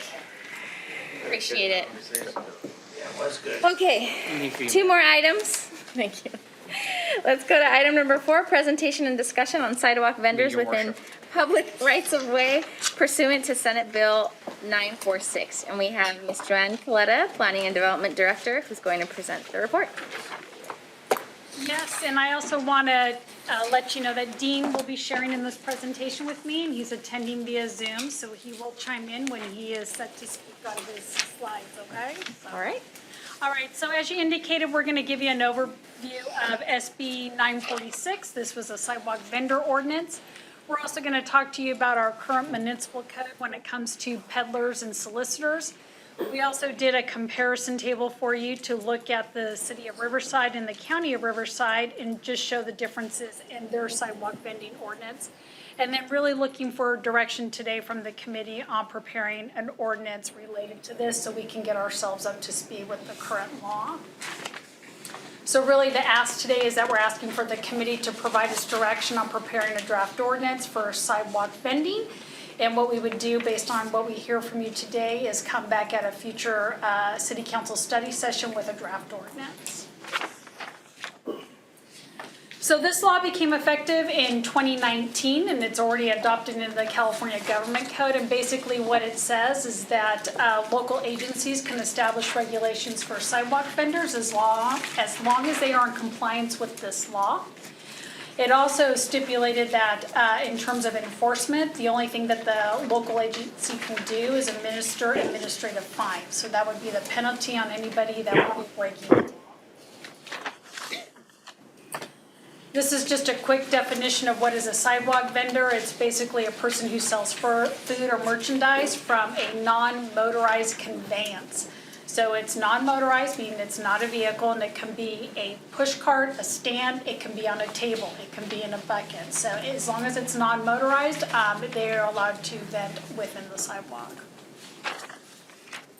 I just want to go over with the committee what a local agency really cannot do and what it's restricted from doing. The city cannot restrict a sidewalk vendor to only specific parts within the public right-of-way or to only designated neighborhoods. And we can only do that if the restriction is related to objective health, safety, or welfare concerns. So they cannot be subjective, because subjective, everybody sees things differently. They like green, they don't like green. So if the city were to come up with restrictions, they really need to be objective in doing that.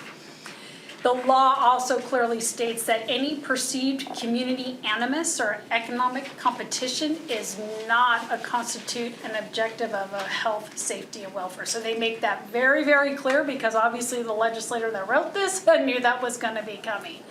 And we also cannot require a sidewalk vendor to first obtain consent from a non-government entity that is operating on property. It is actually going to have to be the responsibility of the property owner to manage their property. So if they have somebody coming onto their property and setting up vending and they're not allowed to do so, that person is responsible for telling them to whether or not they can stay there. The property owner? Yes. The city is, if we were to get a vendor that came in and asked for a permit, we are not allowed to ask for permission if they show that they want to do this permit like on a piece of property. Can the property Which is owner crazy, call the really. police? I'm assuming that they could exercise that right if they tried to get them to remove, but they can say they can call law enforcement, but yeah, they are gonna be solely responsible for managing their property. Sorry, Jenna, I'm having a tough time with the word choice here. So require a sidewalk vendor, so the local agency, Corona, cannot require a sidewalk vendor to first obtain consent or approval from a property owner. Of a non-government entity. Yeah, from anybody but the government. Okay. So okay. So they don't I have got to go it. to MARTA and Got ask it. if they could park Got in it. front of her Got place. it. I'm having a hard time with the first one. Restrict sidewalk vendors to only specific part of the public. So we can't say that you could be on the sidewalk, but you could be partially on the sidewalk? So this can come down to specific parts. So yes, you'll see that as we go through some of the requirements that have been adopted by the other jurisdictions. they specifically state you could be there as long as you maintain like a 4-foot opening for pedestrian access way. So you cannot be blocking everything in its entirety. They have specific requirements that you could be on the sidewalk, but these are the requirements that you have to meet in order to do that. They couldn't be on Santana between Rimpall and Fullerton because there's no parking. Because you can't park, there's no place to park, so, right? I mean, that would be a safety issue. Yeah, there are some jurisdictions that did identify street segments to where they would not be allowed to vent, and they obviously identified what their objective standard was for doing that. That is correct. Maybe it's unimproved roadway, maybe there's no curb and gutter, so they said these are not good places to have people stop and try to, visit a vendor. So they've identified those in their jurisdictions that they felt maybe they were unsafe.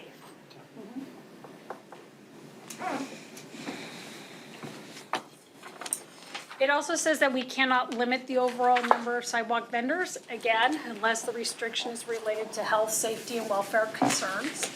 And it also says that a jurisdiction cannot prohibit sidewalk vendors from selling products in a park owned by a local authority. However, we can prohibit a stationary vendor. This is one that is not going to be mobile, someone that wants to come to a park and actually be stationary. If we have an agreement with a concessionaire, I have to look at it to pronounce it. Not a great vocabulary. You're gonna tilt your chin up when you say Yeah. concessionaire. So, yeah, they cannot be stationary, so if we have an agreement with someone, the city would automatically be allowed to prohibit that from happening. So in this particular case, it's kind of the opposite of a sidewalk where you couldn't put a motorized vehicle, but in a park, they could put like a food truck. So the sidewalk vending ordinance only deals with the non-motorized vendors. This is not dealing with anything that is motorized, so that's a completely different topic. So these are the individuals that are doing anything that they actually have to move the merchandise themselves, and it's usually by hand. So we have, let's say someone's selling T-shirts at a park. So we cannot prohibit, if they're stationary, we can prohibit them only if we have an existing agreement with some other Food or merchandise. concessionaire. So they can set up shop unless we have an agreement with another T-shirt shop to set up at that park. So I think it would be like Little League, because Little League operates. That makes sense for Little League, but I'm thinking, She's saying like if somebody's selling T-shirts. Someone's selling Nobody has a T-shirts. deal with us to sell T-shirts at the correct. park. So then we can't stop that T-shirt vendor from Yeah, setting up and at the I'll park. have Dean speak to that, because if you go on to this next slide, this is exactly where it tells you what a local agency can do when it comes to allowing a sidewalk vendor within a park. So we can look at additional requirements for regulating sidewalk vendors within a park, and there's stipulations within the law that says we can do that. So you can look at objective health, safety, and welfare concerns. You can, you also want to ensure the public's use and enjoyment of a natural resource, then we can also impose restrictions. And there is a jurisdiction out there that did identify some regional parks that they felt that having any kind of vending would prevent others from enjoying just the natural use of the park itself. And then if you want to prevent an undue concentration of commercial activity, we can also have some regulations in there as well.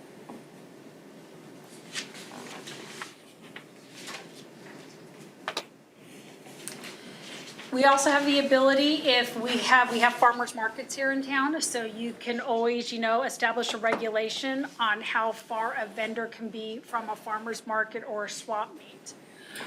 And you can also prevent a sidewalk vendor from being within a certain distance of also any special event or temporary event as well. That's crazy. And then we can adopt a local ordinance regulating all of this as long as it's compliance with the law. And at the same time, like I've said, we will be having to substantiate whatever our health, safety, and welfare reason is in doing so. And this is where Dean will come in.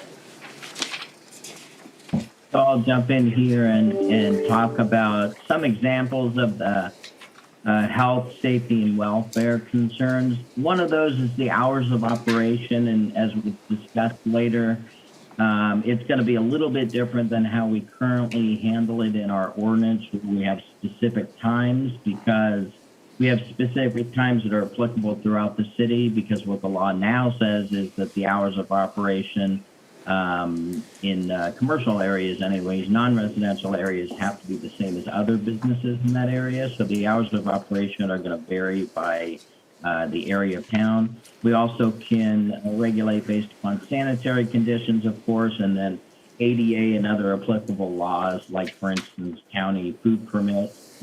We can require those, of course. Next page.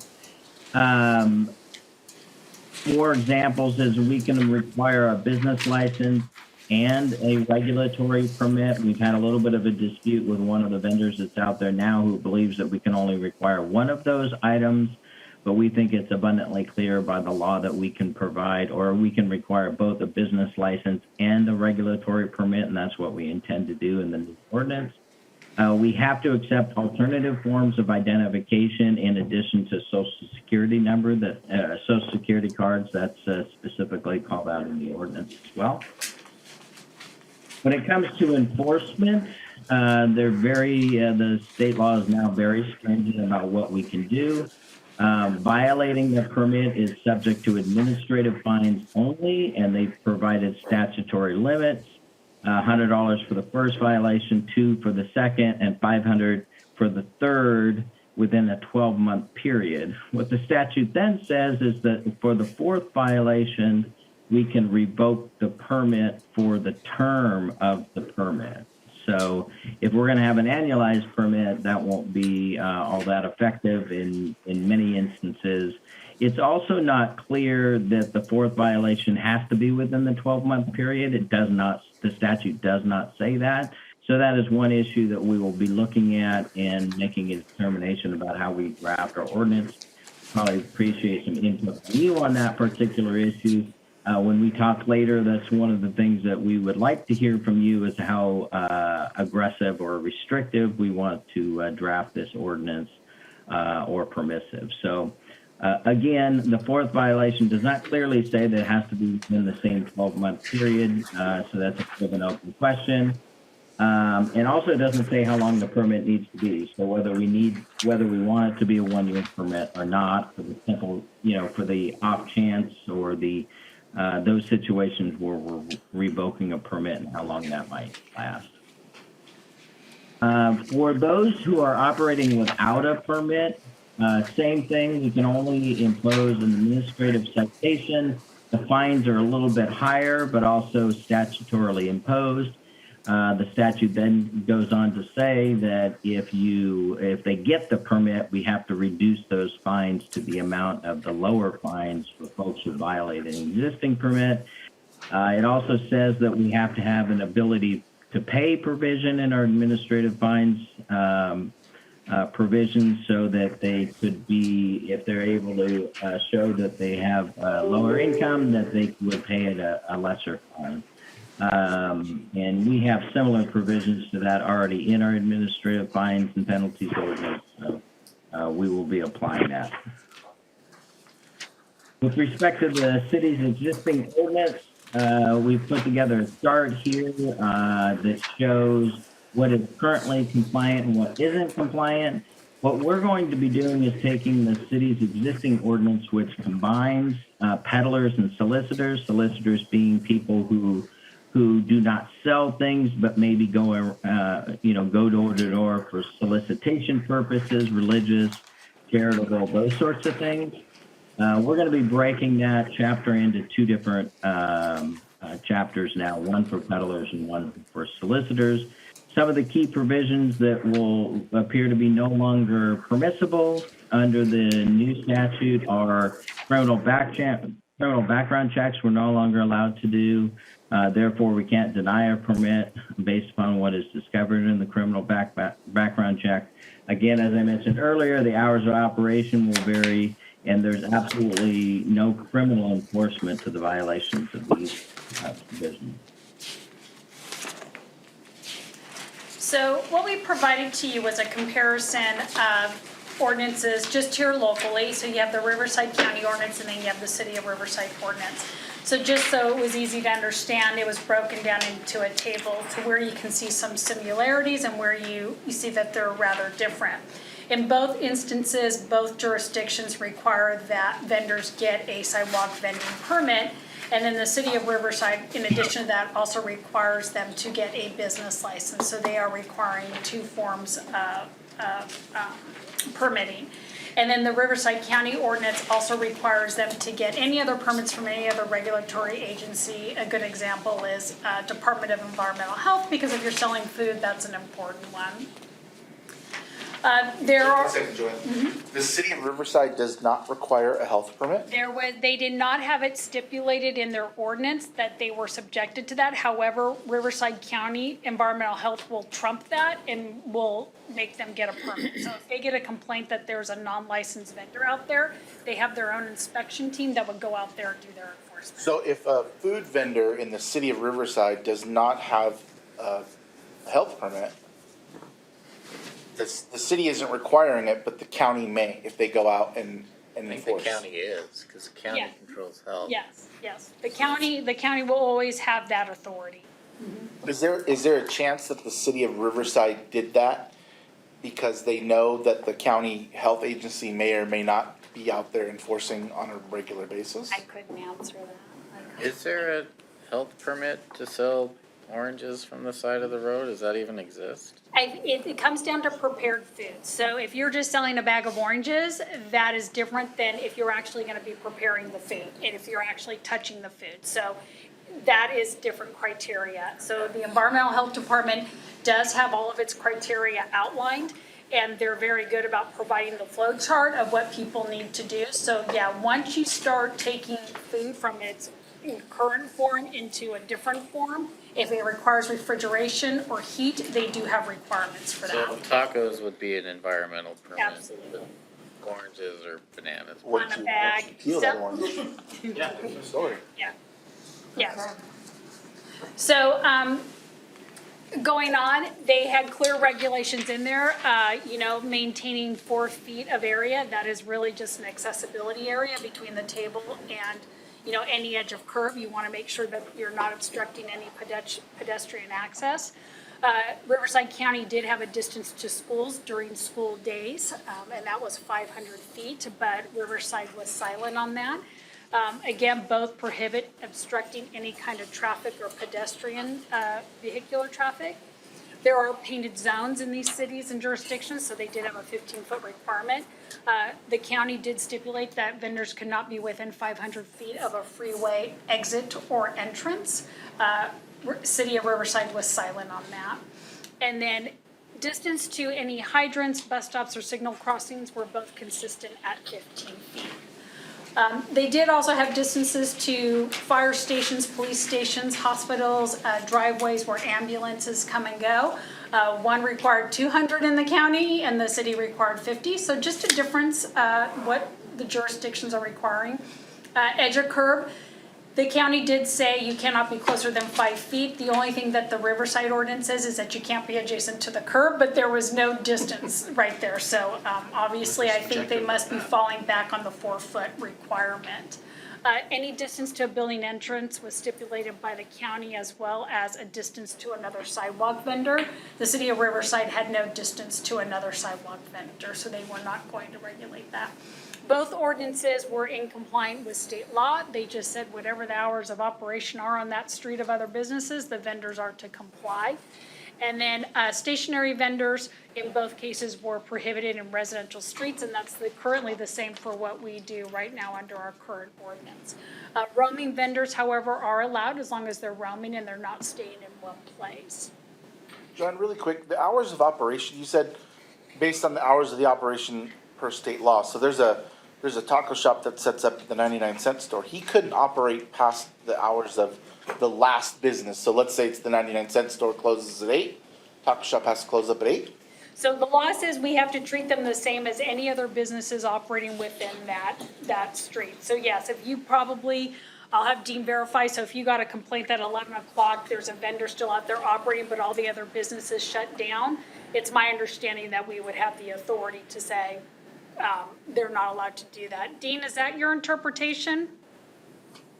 Well, I'm not sure that it's based upon exactly when particular businesses close. It's based upon how you regulate businesses similarly in that area. So if businesses all choose to close earlier than they otherwise possibly can, I don't believe the enforcement is based upon what they choose to do. It's based upon what you require them to do. That would make I more believe, sense. but again, Which means there's no. That would make more sense if the taco shop chooses to close at 8, but they can stay legally open till 11. They can stay open all night. then- There's no regulations for taco shops. So the current businesses, whatever the business is on that street, whatever the regulation is, if they choose to close earlier than that, that should not impact. What the law says is it does not impact the I mean, vendor. currently don't have a We regulation. do not have a limited hours of operation in the city. So Gotcha. if you have a 24-hour operation in the city, we have a 24-hour operation. Okay, that makes sense. Thank you, Dean. Yep. Both jurisdictions restrict amplifying equipment. We currently allow it, so this will be a topic of conversation, of whether or not you want to allow that. You cannot have any of the vending equipment affixed to a structure, like a bus stop bench, a street light, a pole, anything like that. They have to be self-sufficient, so they want to make sure that doesn't happen. The city of Riverside does limit the size of the vending table or any kind of cart. They've limited that to 16 square feet. There were also additional regulations in there, which I did not put down because it got too cumbersome. But they do have, if you have areas for people to come in and sit down, they also regulated that. So they were more talking about anybody that may be doing food vending. If you have areas where you want people to purchase the food and sit down, they did have areas for customers to sit. They did have limitations on that as well. And they also require trash receptacles to be available in front of these vendors. The county did have a distance separation to a farmer's market or a swap meet of 200 feet, but the city of Riverside did not. The county does prohibit vending on the streets that were listed in their ordinance, and Riverside had no listing of streets that they were prohibiting any vending.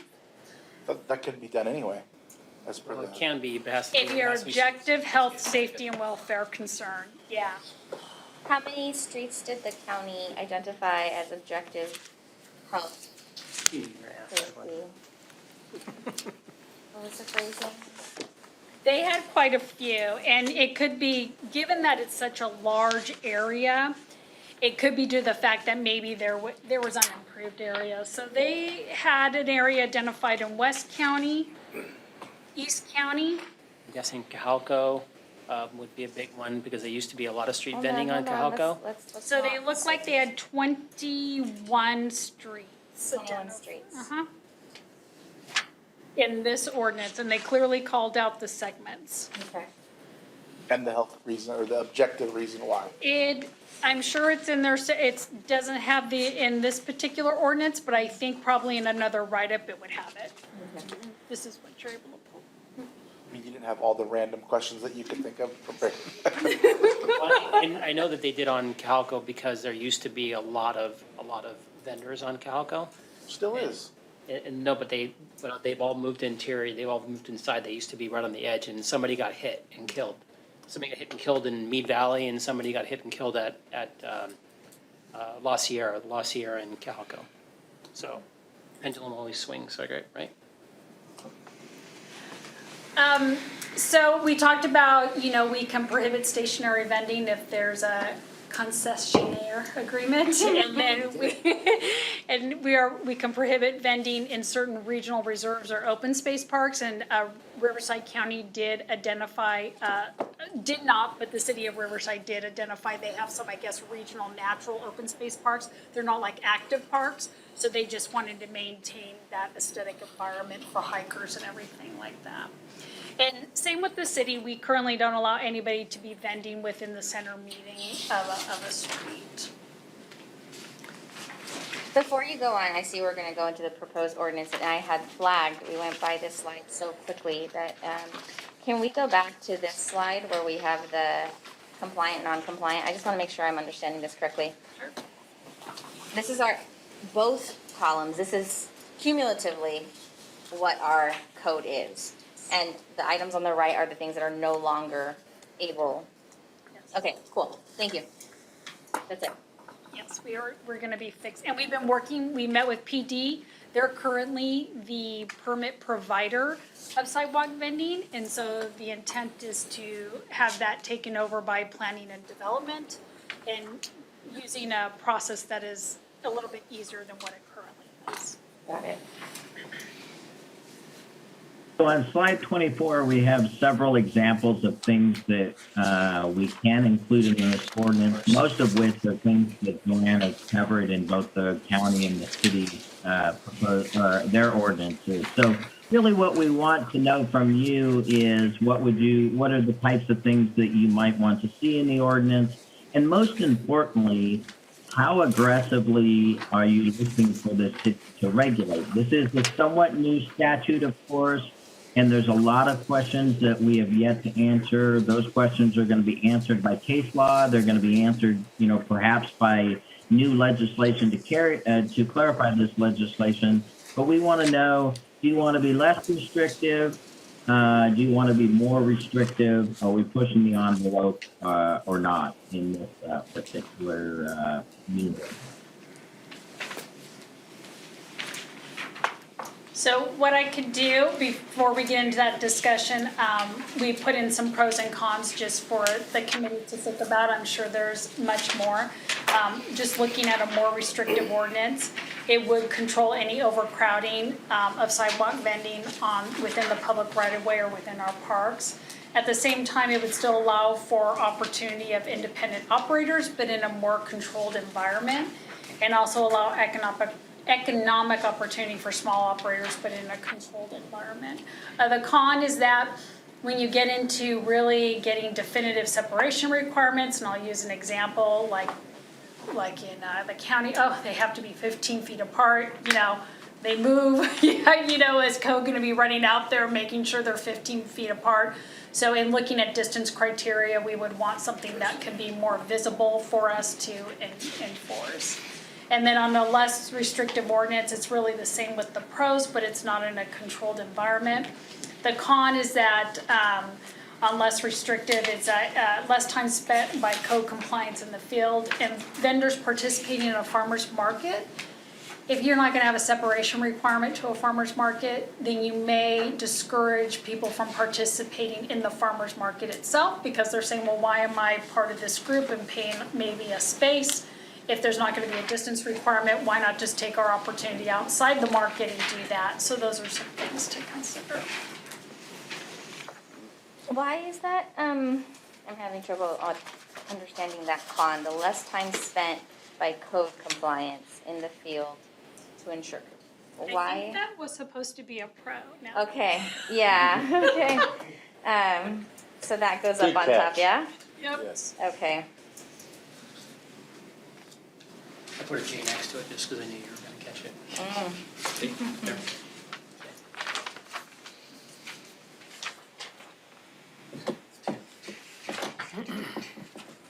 Okay.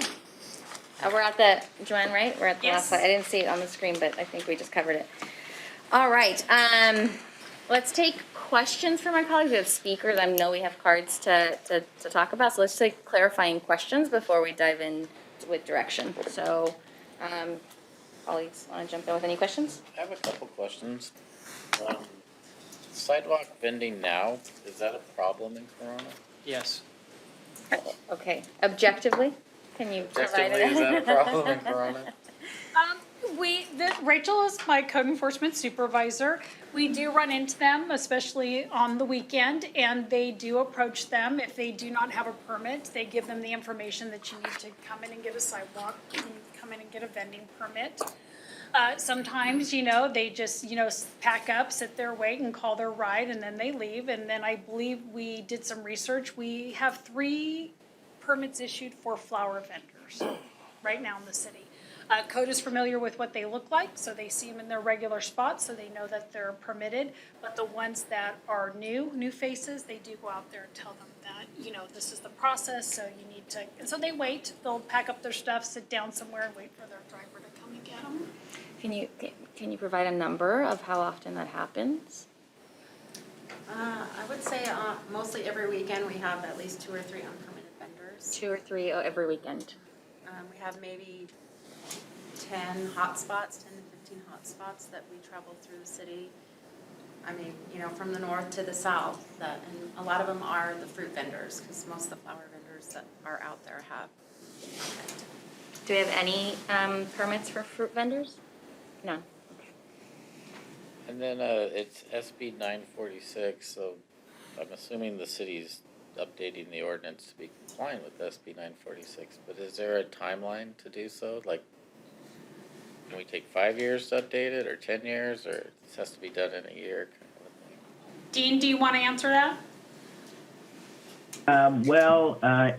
It technically, if we don't have it updated, we just have to follow it. We can't enforce it beyond what the state law is. So we're already subject to it. And so we're catching up with the state law, to be honest.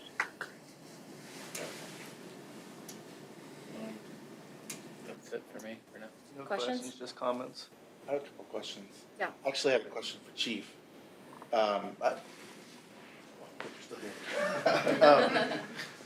So I'm guessing that certain, we're not worried about flower vendors at night.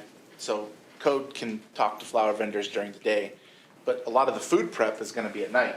And I'm kind of curious, what's that like for your team out there? I mean, are they approaching them? Is it a problem? Are they not approaching them? What do you think is going on at night that you can speak to?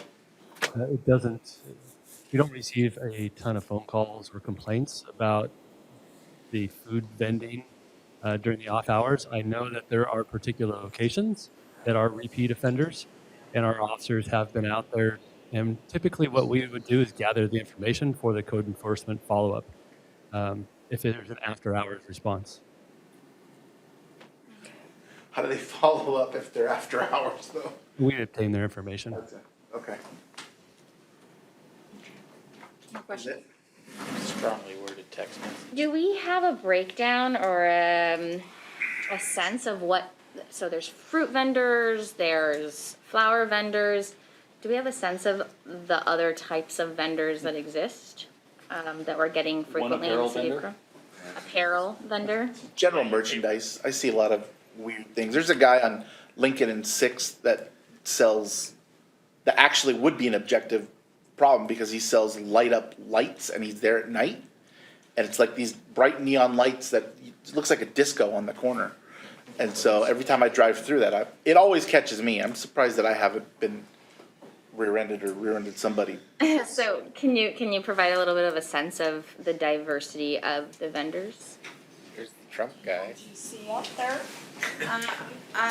Cups, plates, bikes, clothing, flags, Small hot dogs, Tacos. corn. So it seems like food vendors elicit a different response than like retail vendors proportionately, or is it like the same number of non-food vendors to food vendors that you see out there? Or do you see more of one type than the other? I would say it's pretty even. Yeah, Yeah. okay. Across the board.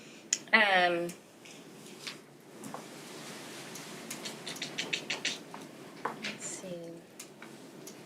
Do we have any research on economic development impact of vendors? I have not done any research on that. Okay.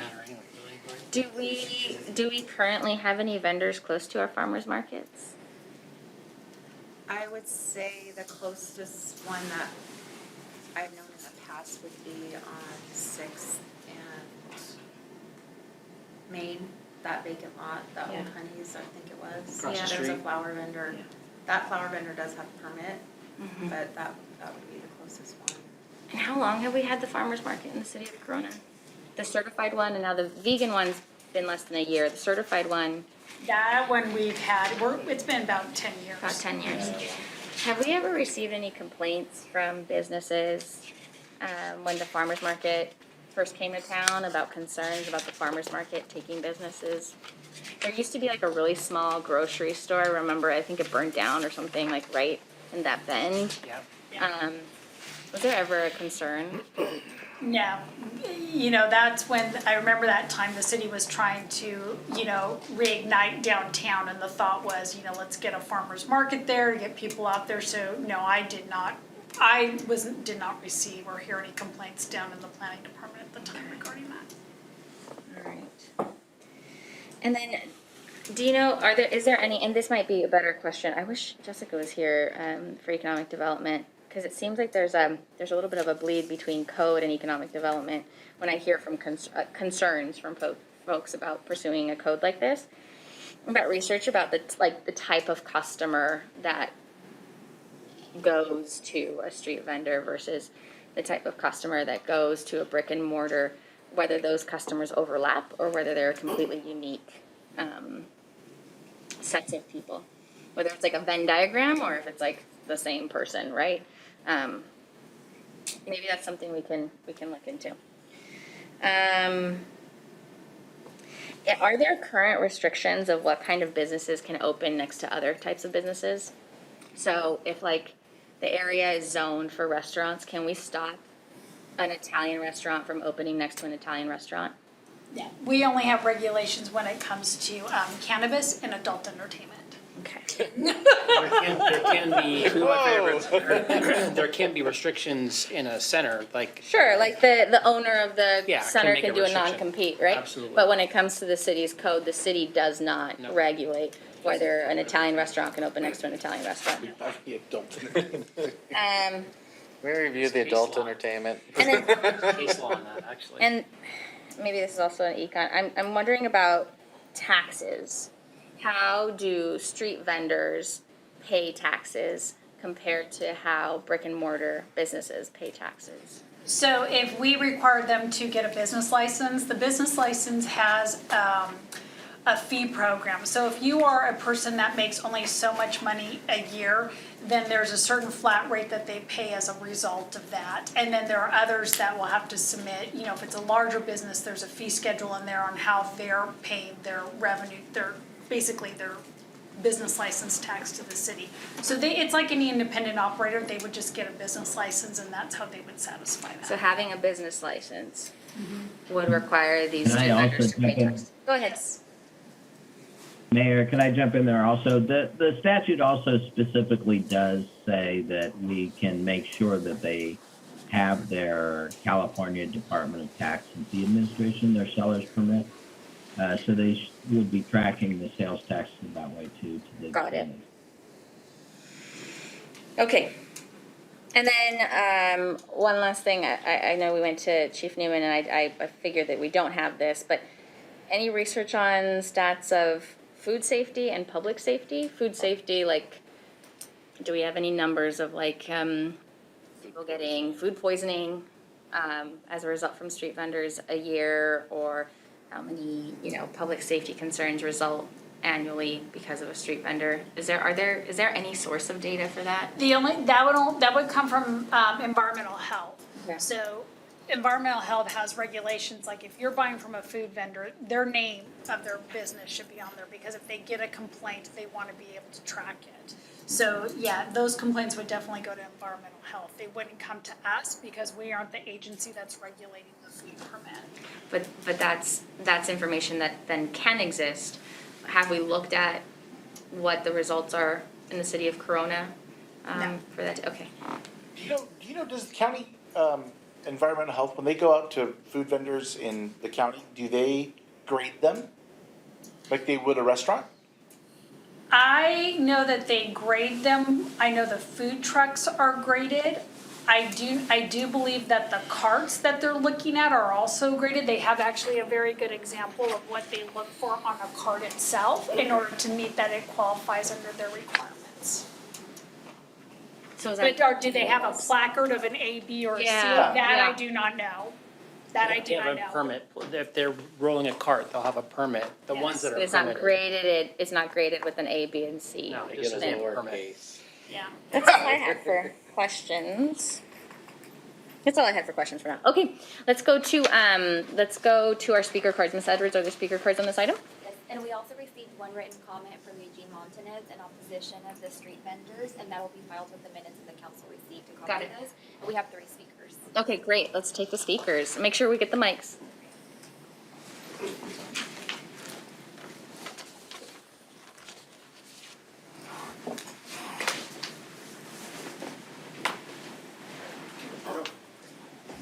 Bobby Spiegel with the Kermit Chamber of Commerce. I am so pleased that I came here today to hear this, and I want to tell you that I came with a closed mind and I have it a little more opened and some understanding. However, I do represent the business community, and our concerns are pretty valid on multiple areas, but I want to get clarification, Joanne. I heard you say at the very beginning that the city could impose this or do this type of a ordinance. Is it a mandatory or is it an option? If we do not have an ordinance, we would have to fall back to state law. And right now, we would have no regulation or no stipulation in place to the preference of the council. So the preference is that we would adopt our own ordinance with regulations.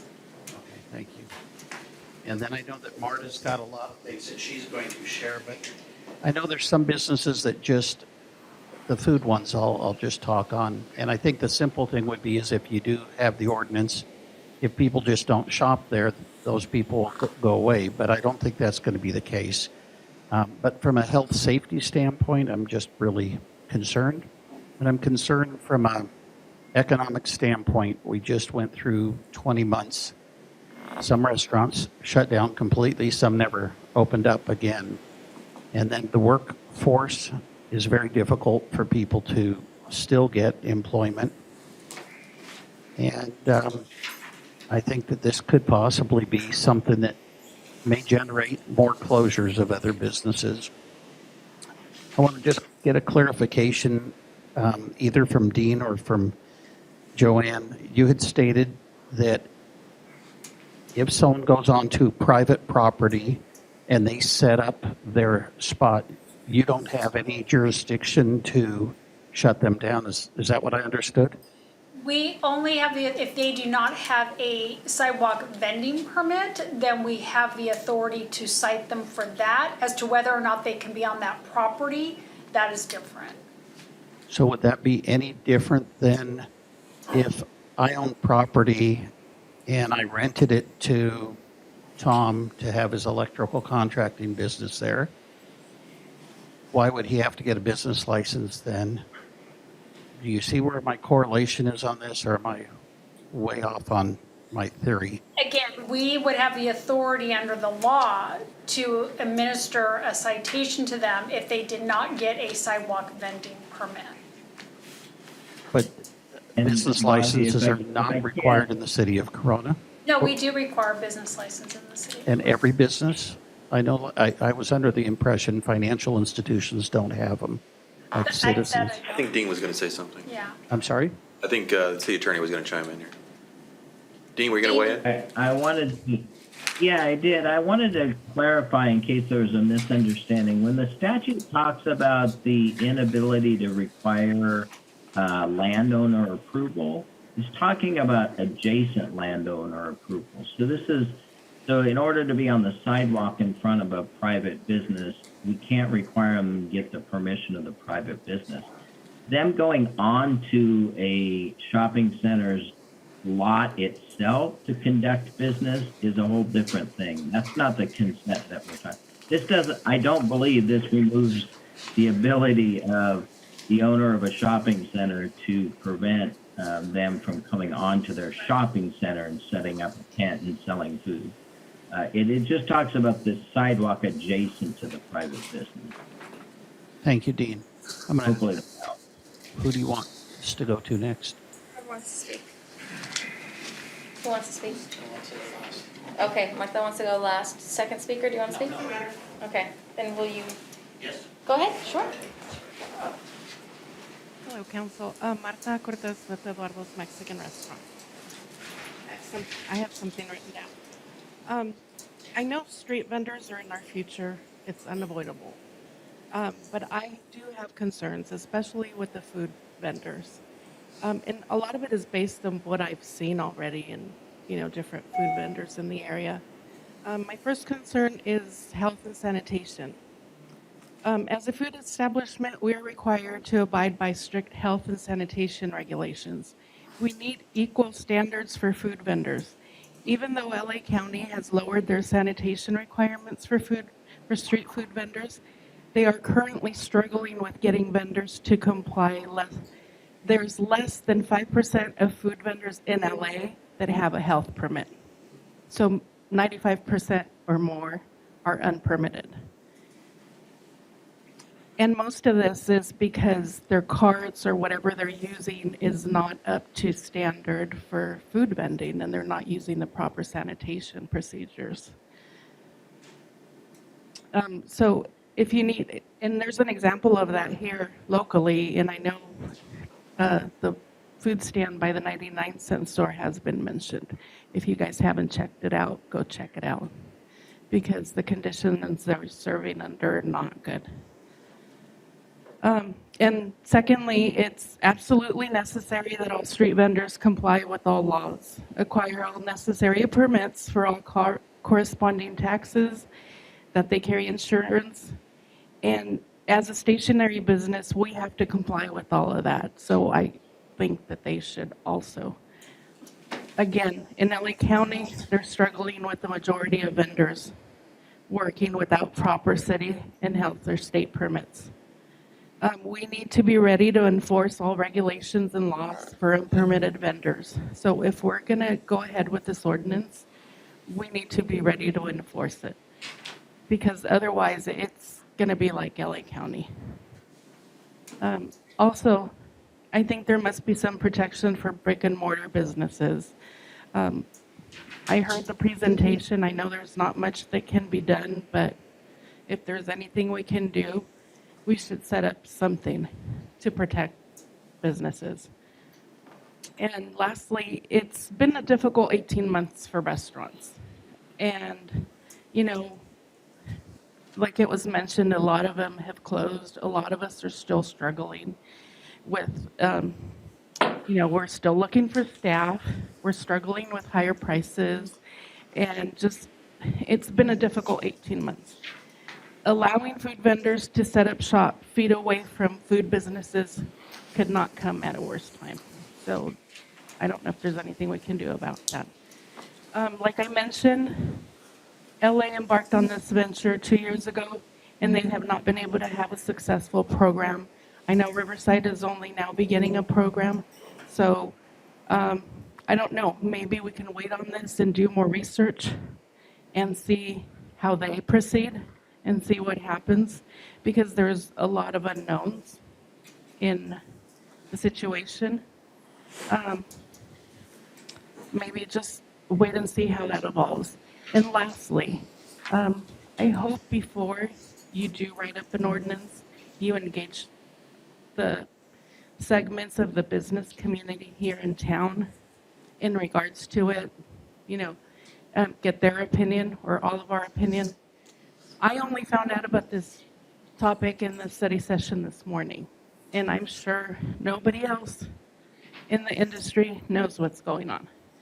And you don't want to create a situation where it's us against them, because that could happen and it can get ugly. So anyways, those are my thoughts. Thank you. Thank you.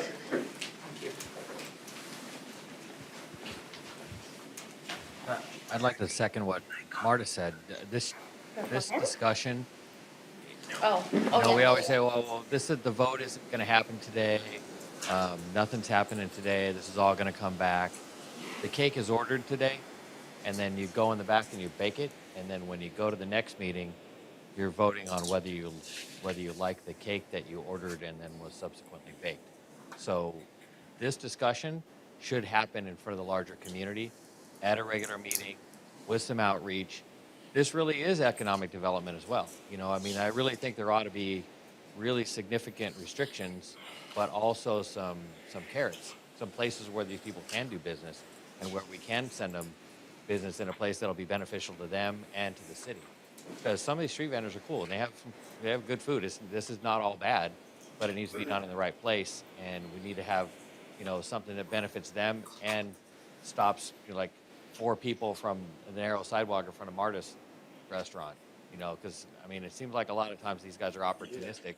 They're going to be crowding up around a football, you know, thing and blocking everybody and running everybody off into the street. I mean, we need to be able to clamp down on the bad behavior, but reward the good behavior.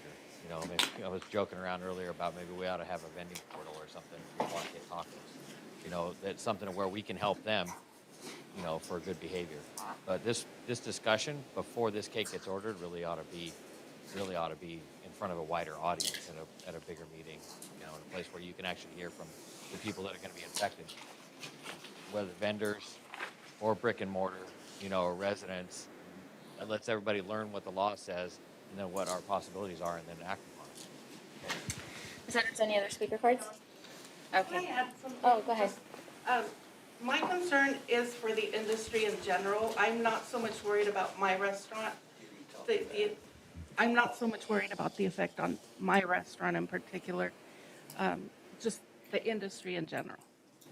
Thank you. All right, Councilmember Steiner, I know you have to leave, so go ahead and jump in. Yeah, with your sorry, thoughts. guys. I have several comments, but I'm going to keep this really short because I have to be at a 6:30 Zoom. So first of all, I agree with everything you said, Marta. Nice job. Joe, I don't believe the cake is cooked, okay? I'm not going there yet.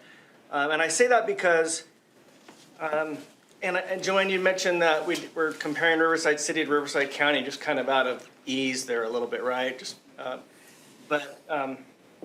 like I got a hold of Chino Hills today and checked out their ordinance. And one of the things that jumped out at me was that they require a $500,000 liability insurance policy.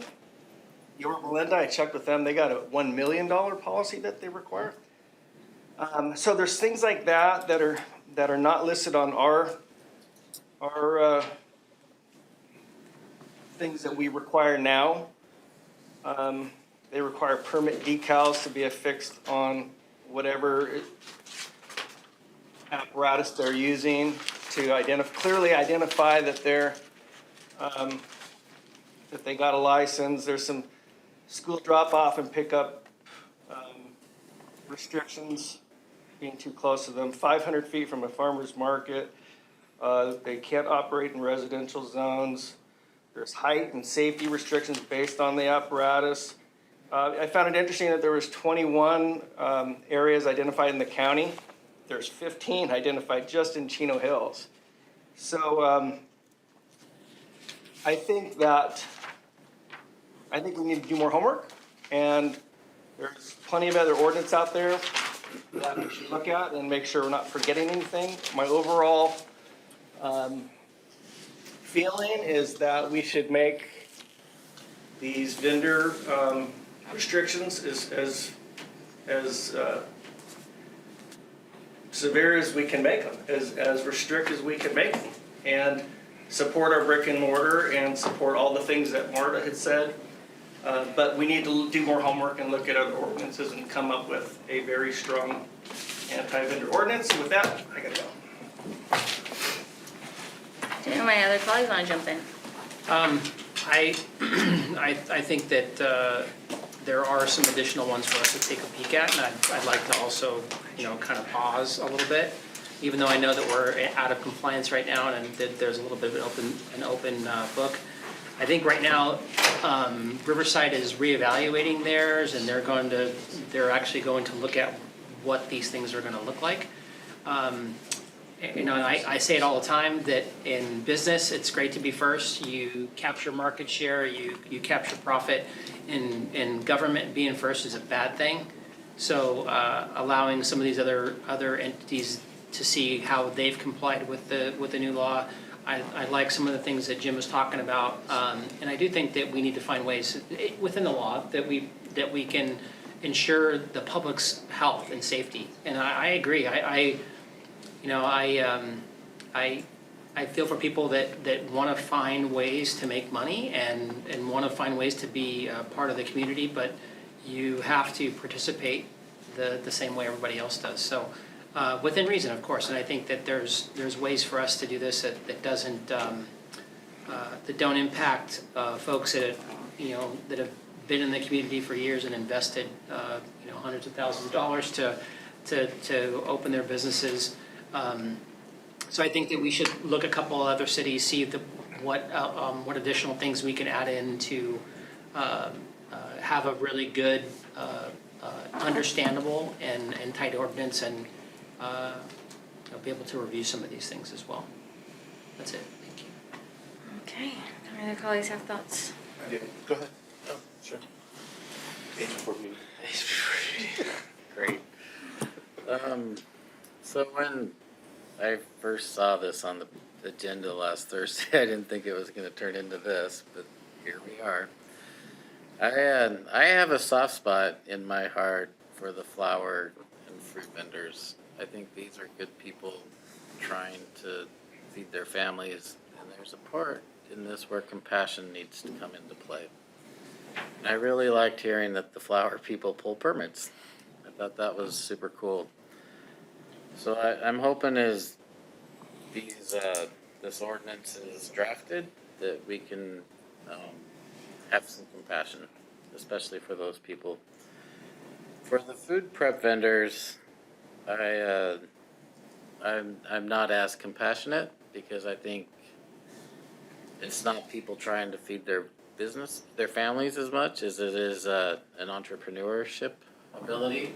And I just think there's other entrepreneurship avenues that they should go down rather than these with the food prep. Because with the food prep, there's significant cost to start up. I mean, I know you say a card, and as I've built a few restaurants over the years, it's not fun dealing with the health department, if anybody's wondering. And so I just, the safety of health, the food that comes with health, I just don't think the food prep vendors are a lucrative. I don't think they're good for the city, period.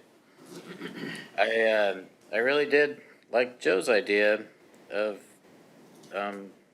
creating zones to where street vending would be good and healthy for our city. I think those zones could be done quite well if done right. So, and it's an option to explore. And then I really do like the 500 feet from the farmer's market. I think a farmer's market is very similar to a street vendor. And when you have a street vendor that close to a farmer's market, you kind of do have an unfair competition. So I think that 500-foot rule would be legitimate. And last but not least is I think Corona has an ordinance that you're supposed to pull a permit for a garage sale, right? But probably 99% of people don't pull the permit for the garage sale. At least my wife doesn't. I'll knock her out. And but the ordinance is there for when it does become a problem. And I'm hoping the street vending, that's what it's, the spirit of the law is for when it becomes a problem, not to just be a hard ass. So those are my thoughts, and I'll leave it at that. Just one more thing I forgot to mention. And then whatever was. Sorry, but he brought up enforcement. I mean, you guys are already taxed. You're, being sent all over town. And we have what, one code enforcement officer work on the weekend, and they have to cover the entire 40 square miles. Yeah, I think enforcement is an issue. So I'm curious about what options that we have there. Tony? So, first of all, thank you for our speakers on this. Thank you, Martha. Thank you, Bobby. Martha brought up something that I had overlooked that I actually am very concerned about. So, when I was looking at that list between the county and the city, one of the things that was omitted was insurance and liability. And so, if I'm the 99-cent market and there's whoever owns that parking lot and there's a food vendor that sets up there and somebody is injured, who pays for that? We own that parking lot. Not yet. We own the parking lot. But okay, anywhere really. I mean, the insurance and liability. And it's interesting that Jim had found that Chino Hills has requirements. So I'd like to know from a legal standpoint, if anywhere in the bill requires any type of insurance. And the other thing too that I thought was kind of interesting along the lines of entrepreneurship is that it says the local agency shall not, and that you guys got all wordplay on us, but one of the things that I thought was interesting is essentially at a park we could enforce no other vendors if we have, and that was that word, a concessionaire program set up with somebody else. So if we already have a deal with somebody that wants to sell T-shirts, if anybody else decides to sell T-shirts, they can't do that. And so I'm kind of curious as to, is that limited to, like, if we have a deal for on the weekend and somebody wants to sell shirts during the week, how does that work? And while I appreciate that we want to be a high-performing city and that we want to move forward on this, I think that there's some more education that needs to take place. So I would be more of a fan of, let's get this right, let's not shoot ourselves in the foot, and we know that it's coming, but let's make sure that we're leading the way and not playing catch up. Thank you, Councilmember. I have some thoughts too and some comments and follow-ups. But what I will agree with my colleagues on is that I don't think we're ready to give you the direction that you're seeking today. We all want more research, and we all want opportunities for stakeholders to engage. I would like to include not just brick and mortar stakeholders, but can we possibly get these vendors to talk to us and show up to these stakeholder meetings or another, if we have this brought back as a study session, I'd like to see that perspective as well. So I think there's a unanimous direction that we can't give you direction. You like that? But as to points, I think we just need to tread really lightly as we're discussing this topic, because it has the potential, and what we've seen in other cities, it has the potential of escaping the realm of policy and going into the realm of ideology. So as we continue this conversation, I think it's really important that we understand our role, and as a governing body, we're here to talk about policy and how we either make rules based on objectionable guidelines. We make them as objectionable as possible, and within the law. And we don't venture into the space of attributing what is good and what is bad, and who is good and who is bad, because that gets really hairy. And what I've seen from our neighboring cities is that discussion just runs away from us. And then we end up getting a bus full of people who have no connection to our city come in and give us their opinion on what we should do with our city.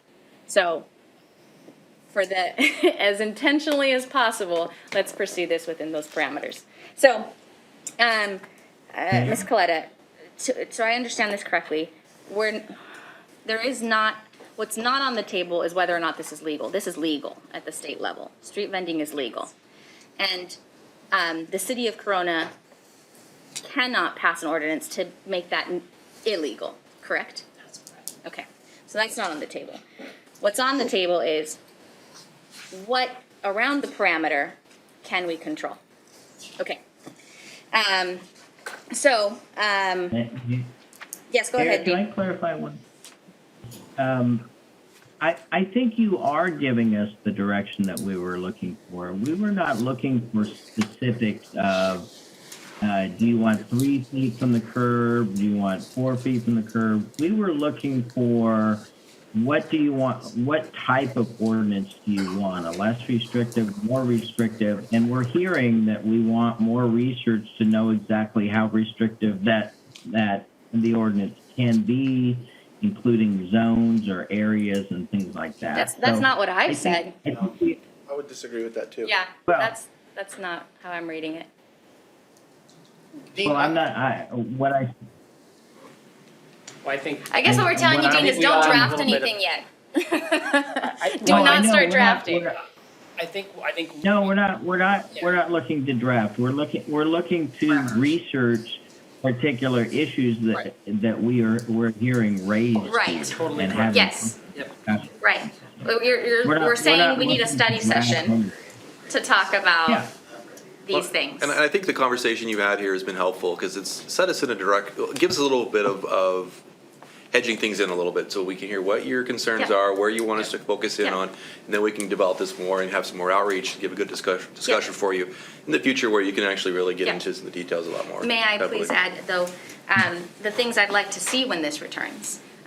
This is most definitely not a conversation just about code compliance, but there is an economic development component to it. So I would like to see, economic development play a role in the next gathering. There's also the public safety. I'd like to see public safety take part in the next time we talk about this. We clearly all have questions about the ramifications of these decisions in those fields.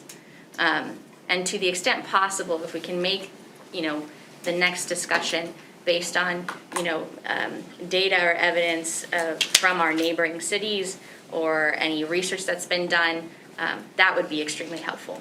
If we can tie numbers to these things, that'd be extremely helpful. Yeah. Steiner looked at a city. I'd like to see all the cities. Has this been done well in another city? Is it legal for a city to require insurances? That's what they're gonna look into. Okay. So, Well, I can tell you that the question was asked whether the statute, I don't believe the statute addresses it, but it certainly, I can fathom some health and safety and welfare reasons why you'd want to require it. So I don't, my gut level reaction is that there could be something in there related to that. The statute doesn't discuss it one way or the other, I don't believe. sure, and that's a policy decision that we can make. We just want to have it based on, so for instance, some of my colleagues want to see how has it been done in other cities, and do we have data from those other cities that has been collected that applies to that topic, like health and safety concerns. If the city of Chino Hills has been doing this for X amount of years, can you give me the data of how many health and safety concerns they've run up against? Well, That sort of thing. I think that's a tough thing to. We haven't even gone down That's the road. what I'm saying. Maybe, I think But there's a place where some other I think data the end, lives. I think the end's gonna be a really small number, so the sample size will be really small. So I don't know if that's gonna, but that's fine, that's good, we can try and get the information together and take a look, but I'd like to take a look at maybe each of us, for the next meeting, come up with, answers to some of these questions, at least our opinions, and provide that feedback to staff and for the study session. I'm fine with that, I think that'd be great, we've all sat here through this, and we've all heard each other speak, and we can all have our opinions on that list there to provide back and review during our next study session. I think it'd be great. Like, I have an opinion on I every have an single one of opinion those. on all these things too. And I think you do too. But I just So don't think think it'd be it's good for all of appropriate us. for us to get to that point quite yet, because we haven't heard from all the I think- stakeholders, and we don't have all the I evidence. 100% agree. I'm saying is that I think initially that it would be good for all of us to answer these questions, have them ready for staff at the next meeting. Nothing stops us from doing that. Nothing Absolutely. stops I think us from that's a doing great that. idea. That We way you mull can kind that of over. flesh out what we feel. What I and- don't want to happen is for us to come back and then we say, hey, how do you feel about this? How do you feel? Okay, 3 votes, 4 votes, and that's how we, That's this not what I'm this saying. is much more holistic. No, I agree. I agree. Mayor, thank you. I think we have enough information to work from, and we'll prepare more to come back to a future. All right? One thing, I just want to make sure, did you want us to do outreach beforehand, or did I hear you want us to Yes. come out before? Okay, good. Okay, Yes, just we wanna make sure I want didn't get that. stakeholders at the next conversation. We want businesses, we want vendors, we want folks here. Thank you. Not anybody that doesn't live here in plus 10. That'll be hard. Thank you. At this point. Do we know what date that you're Do looking we at? have a date? No. No. There's time to TBD. do all that stuff. Thank you. Thank you guys You're so much. already under 986 anyways. Yes, and we're already under the law, so yeah. Okay, let's move on to the next one. Let's see if we can get through this one quickly. You have something fun for us? Always. Jim said I could. Services. Jim said I could vote for him. Thank you. And then I get 2 votes. He did. He said I could vote for him, and since it's my district, I get 2 votes. I got 3 votes, so you guys lose. Since you live in District 5, that's 2 times 5. See, 2, I win. And so. The new rules. Well, can we talk about something more controversial now? Naming this park is gonna be a hard. Get us started. Yeah, what is the Latin name for which mammoth is this? Oh, Africanensis, or is it the, oh, sorry. Don't give that away right now, Jason, Come just on. go with your presentation. I'm a master's, Let's not go. a doctoral here, you know? You got a master's. Yeah, I do. Okay, before we get going, I just wanted to make a quick acknowledgement that the PowerPoint has been modified from what was originally submitted. However, that has been reflected in your agenda, and it's just changing a date, so nothing highly controversial or anything like that. Okay. All right, famous last words. We're going to be going another hour here, right? All right. Well, good afternoon, or I should say evening now, Mayor, members of the council, colleagues and members of the public. Jason Lass, I'm the Community Services Manager. It's my pleasure to be here this evening to provide you a quick update on the Mountain Gate Playground reopening. So, pretty quick and easy presentation for you this evening. This basically just need to know what's happening. We're going to talk about the naming of our woolly mammoth and then provide any feedback you have regarding our tentative reopening date for the park of Wednesday, October 27th. All right. Good going, Jason. Good going. Already messed it up. All right. Why? All right. As we move forward and bring and unveiling more amenities to our Corona community, like the Mountain Gate Playground, as well as to Tehachapi and Cresta Verde Park during this fiscal year, our goal is to reopen our amenities as quickly as possible. With our reopenings, our intention is to bring awareness back to the amenity, and of course, we want to provide the residents who are anxious to access and play the ability to do so. By ceremoniously formalizing an amenity to reopen with a structured event program, like a ribbon cutting, it allows residents to know that the amenity is now open. These events are meant to be collaborative, engaging, and scheduled at a time that is both convenient for our electeds, as well as the users who are often already utilizing the space. Leading up to the reopening, city staff will work to promote the event to ensure that it is widely spread so that neighbors, residents, and park users are aware that the amenity has reopened and that it is accessible. Promotion efforts span across the city's website, social media platforms, the city's newsletter, and all different areas where we can promote it. City staff will invite our city council, parks and recreation commissioners, and library board of trustees to support the event and provide short remarks and of course take that picture making the event official. This has been our community services department process for these types of events, and of course we will be open to any feedback you might have at the conclusion of our presentation. Tony, are you gonna do the? You said at the end of the dance on presentation, elephant man. head? Determine what weight limits are. Yeah. I think you gotta take that picture moment there. All right, our goal with the reopening of any amenity is to both generate excitement and keep the community informed. In the case of the playground equipment at Mountain Gate Park, the city regularly advertised updates on the project. Between March through August, the city pushed the Mountain Gate Park Playground Woolly Mammoth naming out to a total of 11 posts through our various social media platforms, such as the city's Facebook, Instagram, and our electronic newsletters, such as the Inner Circle. On March 13th, as you can see on the screen, the city's most posts on a Facebook page garnered nearly 2,000 engagements, and we reached over 10,000 folks there. Pretty impressive. So a lot of people were talking about that.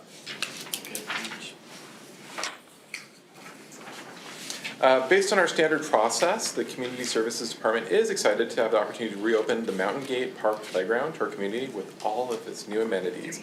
The reopening event is tentatively set for Wednesday, October 27th, just 2 weeks from today.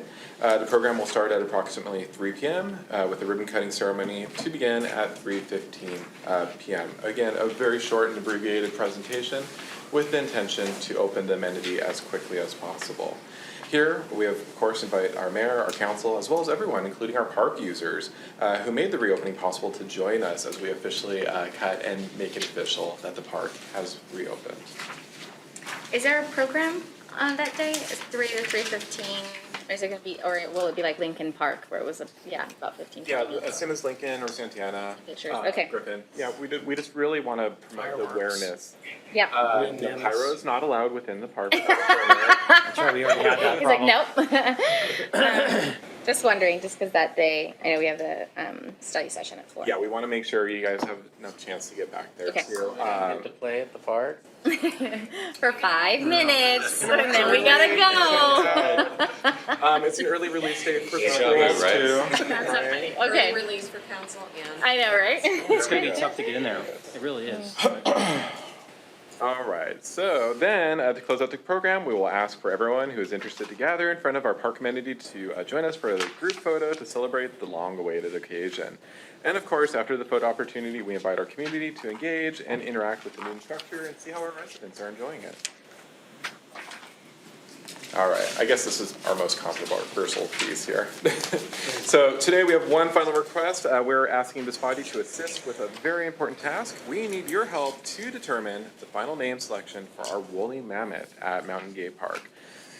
There were some amazing contenders submitted by our community. This whole process has really been collaborative. I mean, even the playground design itself, we kind of put out to the community what they would like to see there, and they ultimately landed on this prehistoric take on playground fun. Our new woolly mammoth friend will need the community's help to name it. We collected over 130 entries from throughout March through April of 2021. Our team brought a consolidated list of 30 entries to the Parks and Recreation Commission in June, who narrowed that down to a list of 7 that you see before you. So we have as follows: Corey, Ellie Mae, King Tusk, Monty, Shaggy, Tembo, Love the way you're reading. which It's is perfect. I love it. It's perfect. Swahili for elephant, and one of my favorites, Tusky. So what was the number one with the public? Well, they were all in individual entries, so we got all kinds of stuff that we kind of And had to sort which through. one did the commissioners pick? They narrowed it down to 7. This is our score. So then is it up to us tonight It's to really pick? up to you tonight. Joe? If you decide Joe, to. we're baking the cake today on the thing. Oh my God. I don't know. Kick over the tripod. So Manny wasn't one of them? No one watched Ice Age? Oh. Not saying it wasn't one, but it didn't make it to them. There are some really funny ones there too, and maybe some that were inappropriate. Gentlemen, my vote is I'd like for to see those. Tusky. I like Tusky. What do y'all I like? think it's Joanne back here for Monty. adult entertainment. You like Monty? I like Monty. Monty, Tusky. Tom? What was the Swahili one? Tembo? Yeah, I like Timbo. Oh God, Of we're course. not gonna reach Tony. So far, we have 1 vote for Tusky, 1 Jim vote for said Monty, Tembo, too. 1 vote for Monty. We did. Jim forfeits his vote. Is it literally up to the 4 of us? Yes. Is he here? How do we do this? Because they've narrowed it down. How do we do this if we all vote for? I want to know what the process is. We're probably gonna have to go again. So narrow it down for us if you don't like any of those 3. I don't like any of them. Well, that's the only choice. Okay, so then that's what we got. So We're zero. down to We get 3. no choice then, okay. Tusky, Tembo, and Extra Monty. point. Hey, That's Tony, Jim. give. I- Oh, that's kind of a name. I'm not naming a name. That's very modern. Can I lobby you in real time, Tony? I'm leaning towards the T's, The the Tembo Tusky. or Tusky. Yeah, yeah. I mean, I think Tembo is. Tusky's what he Oh. wants. We got 2 Tuskies. Tony, just one go with Monty, the Team 1 Tusky. Tembo. Team Tusky. I like Tembo. I'm sorry. If I have to Stop decide between 7, I it. like Tembo. I like Timbo. Yes. Why don't you take Tusky and Timbo and just do a community poll and whoever comes up with the highest? Tusky and Tembo. Great Yes. suggestion, Jacob. You'd like us to turn that over to social media to do Yes. our final That's decision? good. Yes. I like that. I'm down with Ooh, that. this is exciting. Tusky and You have to Tembo. limit the names. That's a good You have to one. just limit the See, 2. didn't take the Tusky cake and again. Tembo. Well, Facebook poll does let us do 2, so there we go. 1,000, not taking cake. Okay, we didn't bake that cake. Just taking that back. All We right. didn't actually decide. Okay. Who's been on council now for 6 months? I mean, you should- Pretty intense for a second. Oh, I have to close this out, sorry. All right. Oh, shoot, I'm sorry. Again, a no decision. Thank you very much. Speaker cards. Speaker cards. I can't receive any speaker. Okay. Okay, then in that case, the next meeting is the city council meeting of October 20th. This meeting is adjourned.